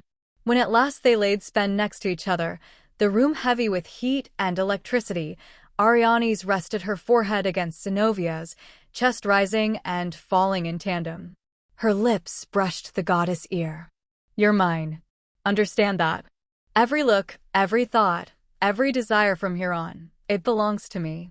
Zenobia, still trembling, smiled through the haze of desire, fully claimed, utterly surrendered, and yet more alive than she had ever been. "Yes," she whispered, voice soft, but vibrating with awe and hunger. "All of you, all of this. I'm yours." Ariane's smirk returned, dark and satisfied. "Good. Because I don't share easily." And in that room, in the quiet aftermath of dominance and surrender, passion and power, two extraordinary forces had collided and fused, fire to fire, desire to desire, claiming and surrender intertwined, a bond that would not easily be broken. Chapter 60, Morning After. The first light of dawn slipped through the floor-to-ceiling windows, painting the room in soft golds and pinks. Arianes stirred under the weight of sheets and body heat, her arm instinctively draped over the warmth beside her. For a moment, the warrior queen, untouchable, feared nothing and no one, but here, in the quiet glow of morning, the weight of Zenovia's presence was comforting, grounding, and addictive. Zenobia shifted, her auburn hair spilling like liquid fire across the pillow, and smiled softly when she felt Ariane stir. "Good morning, El Maestro," she murmured, voice husky, teasing, and still heavy with the residue of passion from the night before. Ariane's eyes opened slowly, taking in the goddess beside her, and a rare, unguarded smile tugged at her lips. "Good morning," she said, low, deliberate, her voice rough from sleep and desire. "You're still here." Zenobia chuckled, a soft, melodic sound that made the queen's chest tighten. "Where would I go? Last night. I think we both know how much I enjoy being exactly where I am." Arianes propped herself on one elbow, studying her with those piercing eyes, still cautious despite the surrender of the night. "Do you? Or are you just saying that because you like to push boundaries?" Zenobia leaned closer, brushing a fingertip along the line of Ariane's jaw, eyes smoldering with mischief and desire. "I'm saying it because I mean it," she whispered. "I haven't stopped thinking about you since you claimed me. And I doubt I'll ever stop." The queen's smirk returned, slow and deliberate, a mixture of pride and pleasure. "Then you'd better get used to it," she said. "Because I'm not someone you can tame easily. And last night wasn't a fluke. That was a taste of what it means to be with me." Zenovia's lips curved in a smile that was both sultry and triumphant. "Oh, I don't want to be tamed," she said softly. "I want to match you. I want to keep up with you. And yes, I want more." Ariane's leaned forward, their foreheads touching, breaths mingling, eyes locked in a battle of wills and desire. "Then prepare yourself," she murmured. "Because once you're in my world, there's no going back." The soft morning light seemed to frame them, a quiet witness to the union of fire and steel, power and passion, dominance and surrender. In this space, the warrior queen and the Greek goddess were equals, challengers, lovers, and the tension that had begun as a game was now a promise of everything yet to come. Chapter 61. Wedding Preparations. The sun spilled gold across Angelica's apartment as she moved through the kitchen, apron dusted with flour and sugar, notes for recipes scattered across the counter. Bentley was already there, sleeves rolled up, hands steady as he folded fondant and arranged delicate decorations for the wedding cake. "You know," Angelica said, a smile tugging at her lips as she measured a delicate sprinkle of cocoa, "I never thought I'd be this calm. Or excited. Or happy." Bentley looked up from his work, eyes soft and full of warmth. "You deserve it, Ange," he said, voice gentle but certain. "After everything you've built, everything you've sacrificed, this is your moment." Angelica's hands stilled for a moment as she watched him. He moved with such precision, such care, yet there was a softness in every gesture. Her heart swelled. "I couldn't have imagined anyone else doing this with me," she whispered. Bentley's hand brushed hers as he passed by, lingering just long enough to send a shiver of awareness up her arm. "I don't plan to do anything else," he said softly, voice low. "I'm here. I'm all in. Every step of the way." Together, they moved through the day, taste testing, cake decorating, discussing flowers, table arrangements, and the small, sweet details that would make their wedding uniquely theirs. Every moment was punctuated by laughter, playful teasing, and subtle touches that sent a thrill through them both. At one point, Bentley held a piping bag with Angelica's hands over his, guiding her through a particularly intricate design. Their fingers intertwined, and their faces drew closer without thinking, breaths mingling. "You're amazing," he murmured against her ear. "Not just in the kitchen, and you're incredible." Angelica felt heat rise to her cheeks, but didn't pull back. Instead, she let herself savor the closeness, the connection. "I've never felt this," she admitted. "I've built my career, my restaurants, my life. But this, it feels right." Bentley smiled, pressing a gentle kiss to her temple before returning to the cake. "It's because it is," he said simply. "This is real, Angelica. Us. And soon, all the rest of the world will see it too." Hours passed in a blend of sugar, spice, and laughter. Flour dusted their hair, butter coated their fingers, and the scent of freshly baked pastries filled the apartment. Yet, despite the chaos of preparation, every glance, every brush of fingers, every quiet word was a promise of love, steady, unwavering, and built to last. By evening, the apartment looked like a small slice of wedding magic. The cake gleamed, flowers were arranged just so, and every detail reflected the care and devotion that Angelica and Bentley poured into their lives together. Bentley stepped back, eyes taking in the scene, then turned to Angelica, brushing a stray hair behind her ear. "Tomorrow," he murmured, voice low and intimate, "you walk down the aisle, and I get to stand there and promise to spend the rest of my life with you. I can't wait." Angelica's eyes glistened. "Neither can I," she whispered, leaning into him, allowing herself just a brief, tender kiss, one that held all the warmth, trust, and love that had grown between them. And in that kitchen, amidst flour, frosting, and laughter, the couple prepared not just for a wedding, but for a lifetime of shared dreams, passion, and partnership, simple, honest, and beautifully theirs. Chapter 62. The Queen and the Goddess. Afternoon Tension. The compound was quiet, the sun high but filtered through the sleek, fortified windows, casting soft shadows across the room. Ariane sat behind her desk, posture immaculate, fingers steepled, eyes scanning reports, but her mind was elsewhere.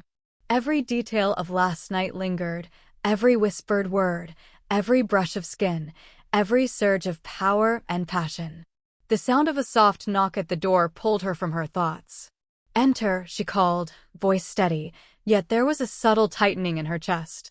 Zenobia stepped in, poised as ever, yet something was different. Her eyes were alight with fire, her steps purposeful, confident, but her gaze betrayed a hunger she had struggled to contain. "I hope I'm not interrupting," she said smoothly, voice low, honeyed with mischief. Arianes didn't rise, didn't immediately respond. Instead, she leaned back, fingers tapping lightly against the polished surface of the desk.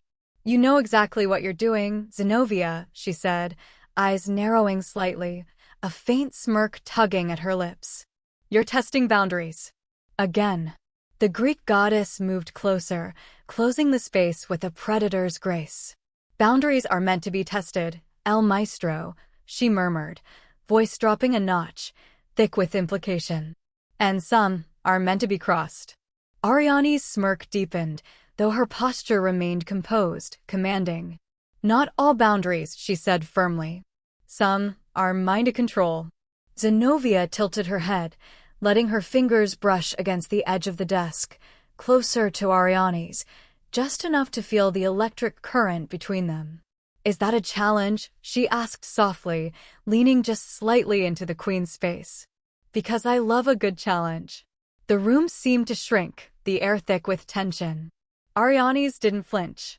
She didn't retreat. Instead, she leaned forward slightly, matching the goddess's daring, her voice a low growl. "It's not a challenge you can win, Zenobia. Not fully. You can push, tease, but I decide what and who yields." Zenovia's smile was slow, deliberate, and teasing. "Oh, I don't want to win," she whispered, letting her fingers brush across the Arianes' wrist, a deliberate, undeniable touch that left both of them acutely aware. "I want to see how much you will let me take." Ariane's chest rose and fell, the queen's control wavering ever so slightly as desire coursed through her.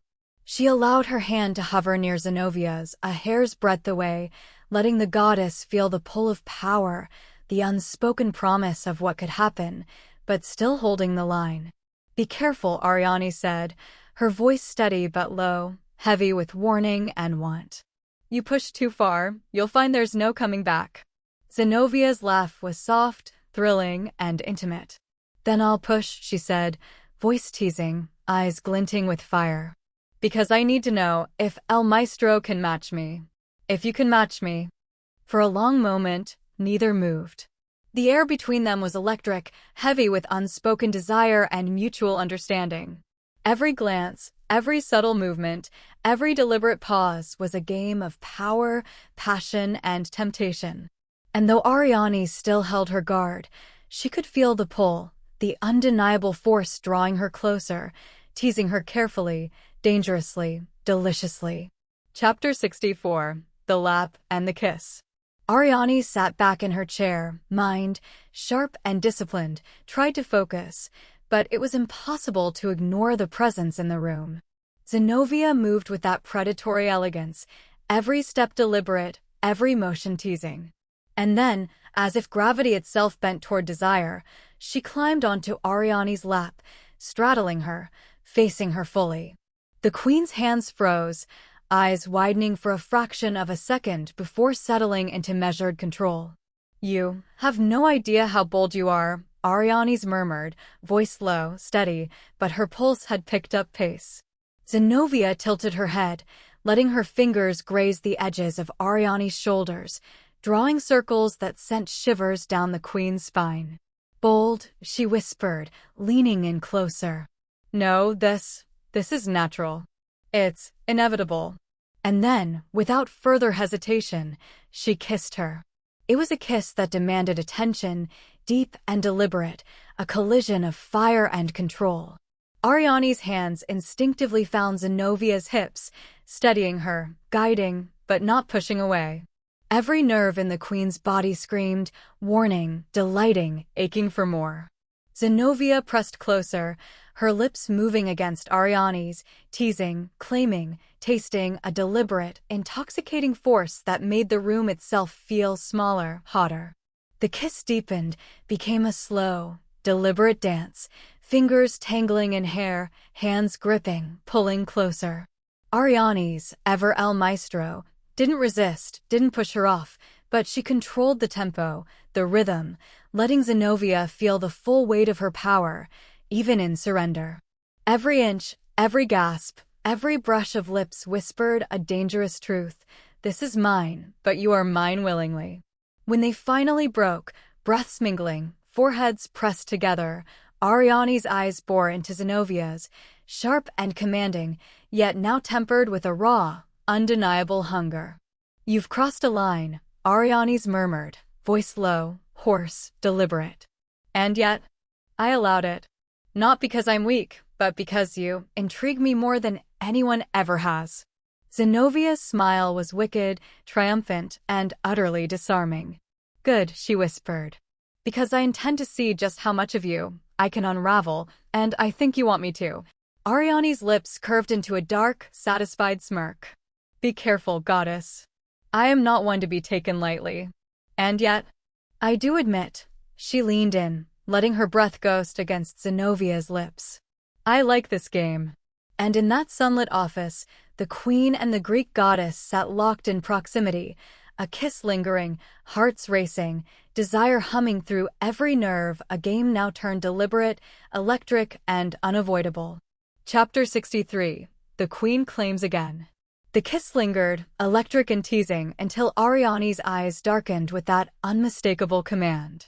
Zenobia, still straddling her, felt the shift immediately, a pull, a weight, a presence impossible to resist. Without breaking the kiss, Ariane stood, lifting Zenobia effortlessly into her arms. The goddess gasped, half in surprise, half in delight, wrapping her arms around the queen's shoulders instinctively. Every inch of her body pressed against Ariane's, and the intensity of the moment left them both breathless.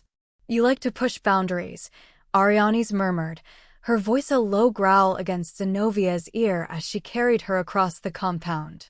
But I decide which ones are crossed and when.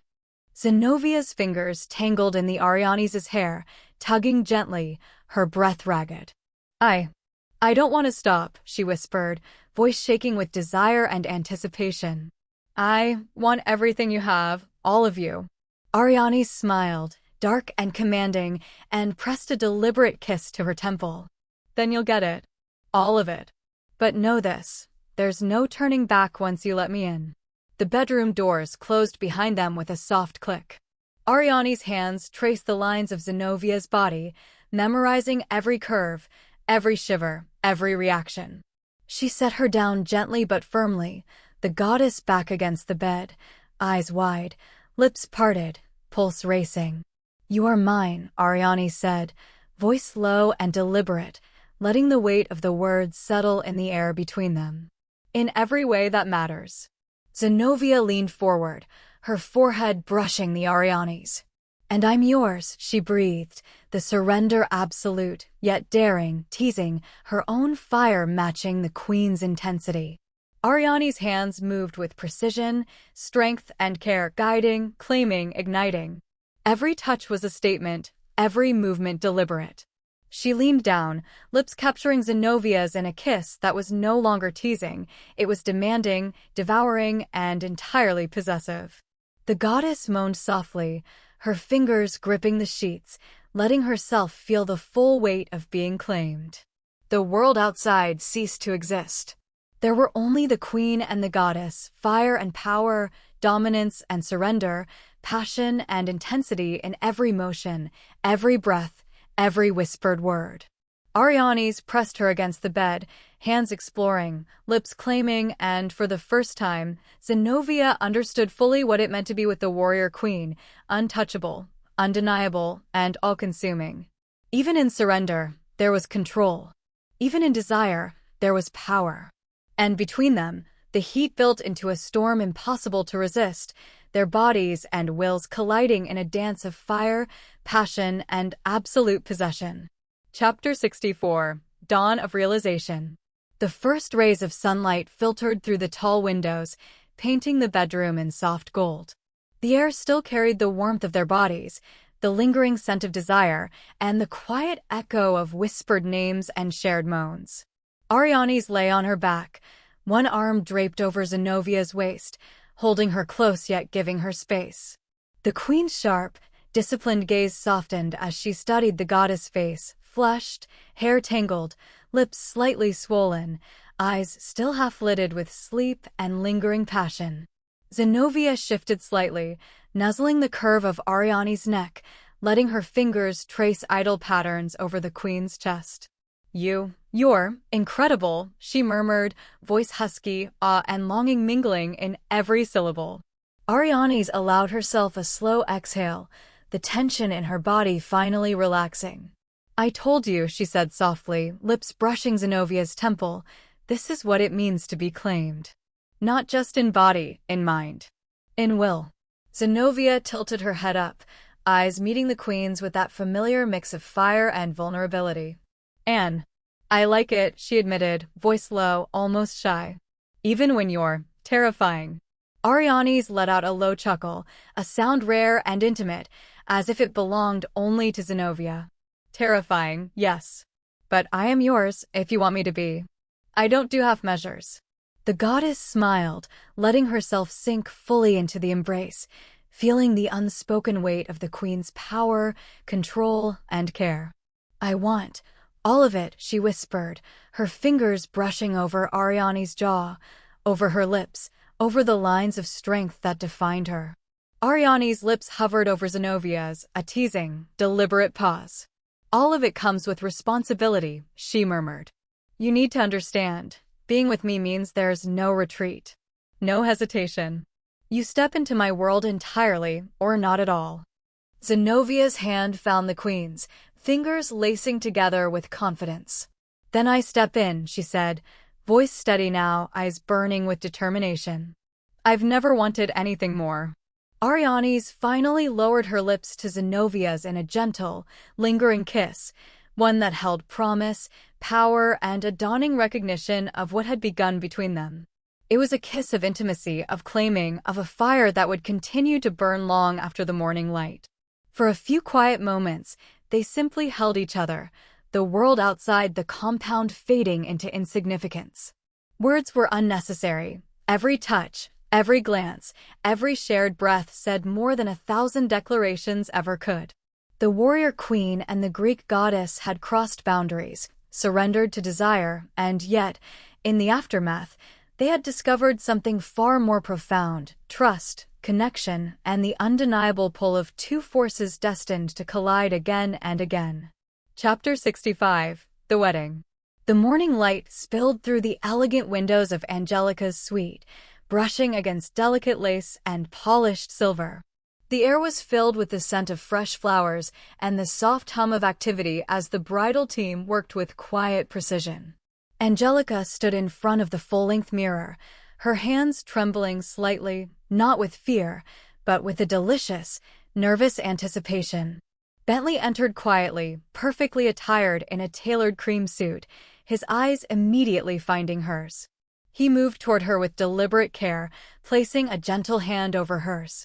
You look breathtaking, he murmured, voice low, reverent, but with that steady, confident power that had drawn her in from the start. Angelica smiled, the warmth in her eyes meeting his unwavering gaze. I can't believe this, that we're finally here. Believe it, Bentley whispered, brushing a stray lock of hair from her face. You're mine. I've asked permission, and Maestro herself gave it. That alone should tell you how serious I am. Angelica laughed softly, bowing her head just slightly, the memory of the queen's approval still burning bright in her mind. Then I have no doubts. Only excitement. Outside, the guests gathered in the sun-drenched courtyard, a garden bathed in blooms and white linen. A gentle breeze carried the faintest hint of the sea, mingling with the soft notes of a string quartet. Angelica walked down the aisle with her fatherly figure replaced by the knowledge that her sister's shadow loomed protectively over her, a silent reassurance from Maestro herself. Bentley's eyes never left hers, filled with admiration and quiet awe. When they met at the altar, the world around them seemed to blur: family, friends, expectations, all reduced to the undeniable truth. These two had found each other, built each other up, and were now standing on the threshold of forever. The vows were whispered promises, each one imbued with sincerity, strength, and shared ambition. Bentley's hand enveloped hers as he spoke, his voice steady, strong, carrying the weight of 10 Michelin stars, power, and devotion. Angelica's responses were equally heartfelt, a testament to the chef, the visionary, the woman who had built an empire with her own hands. When the rings were exchanged, the kiss sealed not only their union, but the harmony of two forces perfectly aligned: passion, intellect, ambition, and love all wrapped into one moment. Cheers rose around them, but Angelica only felt Bentley's pulse against hers, the promise of a shared life stretching ahead, full of possibility. Later, in the kitchen of one of her flagship restaurants, Angelica and Bentley stole a quiet moment together, side by side, hands brushing as they prepared the evening's celebratory meal for their closest friends. It was simple, intimate, a perfect reflection of their connection, building, creating, and thriving together, savoring both the act of cooking and the act of loving. Bentley leaned closer as he plated a delicate dessert, his fingers grazing hers with deliberate care. "We've come a long way," he whispered, voice low and intimate. "And this is just the beginning."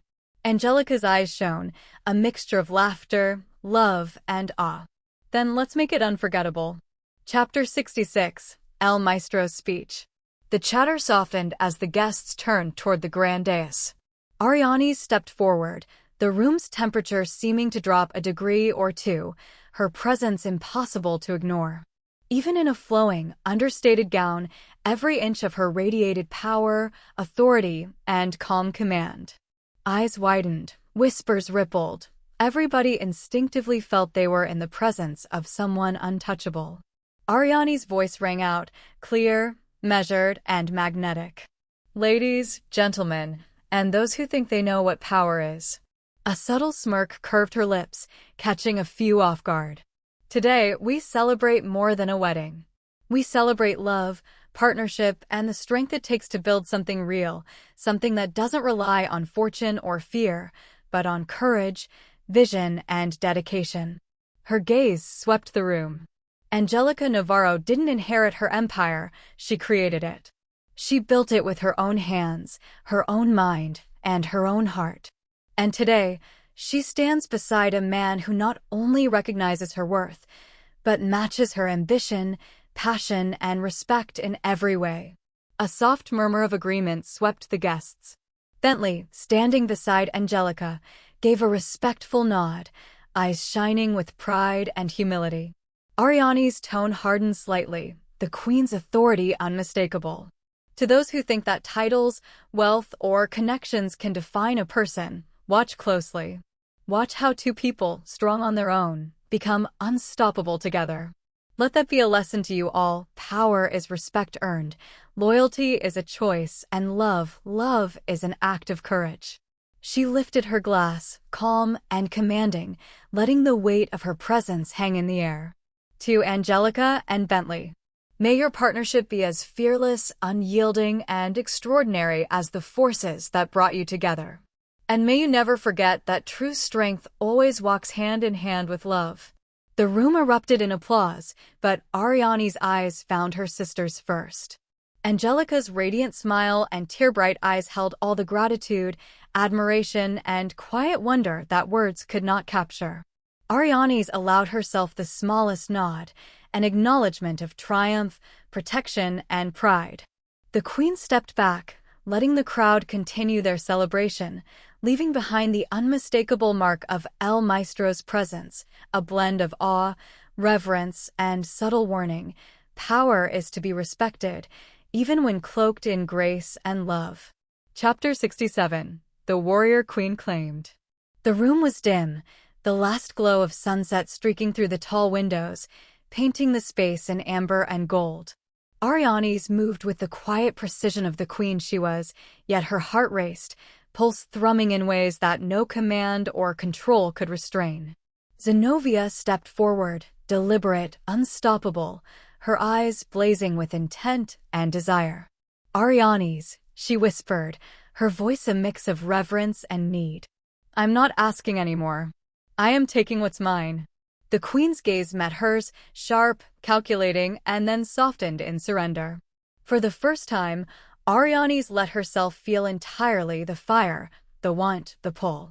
"Then show me," she breathed, letting her guard fall, even just a fraction, allowing the goddess to bridge the distance. Zenobia closed that distance, her hands tracing the lines of the queen's body, exploring, claiming. Every touch burned, igniting embers that had been smoldering for too long. Ariane shivered, lips parting, surrendering to the heat of Zenovia's intent. The first kiss was slow, deliberate, testing, then deepened into something undeniable, raw, consuming, and full of the fire that neither of them could contain. Hands tangled in hair, lips devouring, bodies pressed together, the queen's strength meeting the goddess' relentlessness. "You're mine," Zenobia murmured, voice thick with heat and certainty. "Every part of you." "I am," Arianes admitted, voice low, husky, letting herself be fully claimed. "I am yours, Zenobia Yana Stavriati." The words were almost a surrender, and yet carried the weight of the queen's acknowledgement, power, trust, and unyielding desire intertwined. Zenovia's hands roamed, exploring, claiming, mapping every inch of Ariane's body with reverence and fire. The queen responded in kind, her touches precise, demanding, yet trembling with the thrill of abandon. Every barrier fell, every restraint shattered. Ariane's lips trailed down Zenovia's neck, her hands sliding over the goddess' back, feeling the taut muscle and heat beneath. Zenobia responded with a moan, fingers clutching at the queen's shoulders, body pressing closer, bending to the pull that had become impossible to resist. The queen moved them toward the bed, her movements controlled but deliberate, guiding, claiming, and surrendering all at once. Zenobia followed without hesitation, yielding, wanting, needing. On the mattress, every kiss, every touch, every sigh became an assertion of possession and love, a dance of fire and dominance, tempered by passion and tenderness. Arianes traced the curve of Zenovia's back, the line of her jaw, the slope of her shoulders, claiming, marking, loving. Zenobia responded in full, body arching, lips chasing, hands exploring, the two of them finally in complete sync, walls fully down, power and desire fused into one undeniable force. Time became meaningless. Every gasp, every moan, every brush of skin against skin was a declaration, a surrender, a mutual claiming. There was no hesitation, no restraint, just the pure, unfiltered heat of passion between the warrior queen and the Greek goddess. Hours passed, or perhaps minutes. Arianes no longer measured time. She simply held, kissed, and let herself be carried by the force of what they were, what they had become. Finally, as their breathing slowed and the room settled into the aftermath of fire and longing, Arianes held Zenobia close, forehead resting against hers. "You have me," she whispered, the authority of the queen softened by surrender. "Every part of me is yours." Zenobia smiled, tracing a finger along Ariane's jawline. "And I will never let go," she replied, voice low, fierce, tender. "You're mine, Arianes, my warrior queen. My claim. My heart." And in that quiet, fiery moment, everything else fell away. The world outside the compound, the titles, the power, the fear, they were meaningless. Only the fire between them remained, untamed, undeniable, and infinite. Epilogue. Years later. The compound was alive with quiet warmth, sunlight spilling over manicured gardens, the scent of jasmine drifting lazily through the air. Ariane Santos Navarro, El Maestro, stood on the balcony, the city below still bending to her will, yet her gaze softened as it met Zenobia Yana Stavriati, who leaned casually against the railing beside her. Time had been kind. The intensity of their early encounters had matured into something deeper, passion tempered by trust, fire tempered by love. Zenovia's hand found Ariane's, fingers intertwining with ease, a silent, unshakable claim that had no need for words. "You're staring," Zenobia teased, her voice warm but edged with that playful challenge that had never left her. "I am," Arianes admitted, voice low, a smirk tugging at the corners of her lips. "Still can't believe you're mine."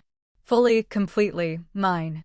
Zenobia leaned closer, pressing a kiss to the queen's jaw, then tilting her head up to meet her gaze.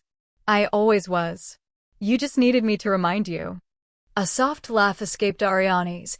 The queen's armor finally softened in private moments like this. "And now?" "Now," Zenobia said, voice thick with contentment and heat, "I don't plan on letting you go. Ever."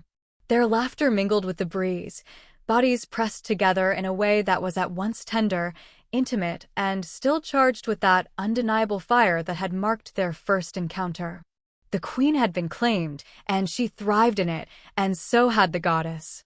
Meanwhile, across town, Angelica Navarro and Bentley Altman moved through their own quiet chaos, the joyful kind.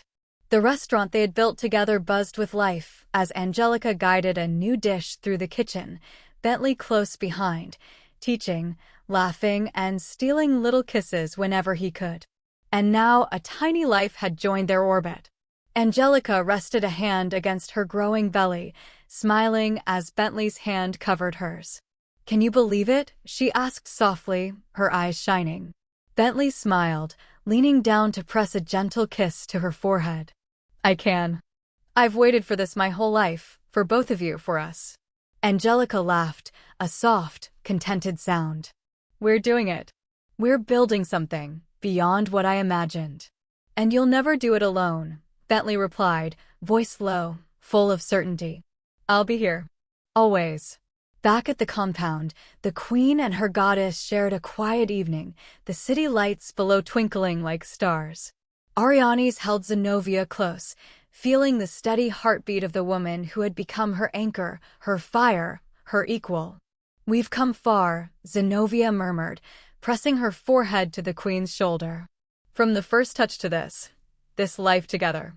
Arianes tightened her hold, a rare smile softening her strong features. "Far, and we've only just begun. The world can try to challenge us, but we are unstoppable, together." And so, the years had passed, the sisters had found love, passion, and fulfillment in their own ways, each a force in their own right. El Maestro and her Greek goddess reigned over their private kingdom of fire, desire, and unshakable devotion, while Angelica and Bentley prepared to welcome new life, their empire of flavor and love expanding with every heartbeat. Two worlds, parallel yet intertwined, each thriving under the power of love, loyalty, and unbreakable bonds. Thank you so much for listening. Please subscribe and like this video and follow me for more stories. You are always welcome here, and leave me a comment or a thumbs up, just letting me know if you like the story and would like more, or is there perhaps an idea that you would like to share or let me write for you.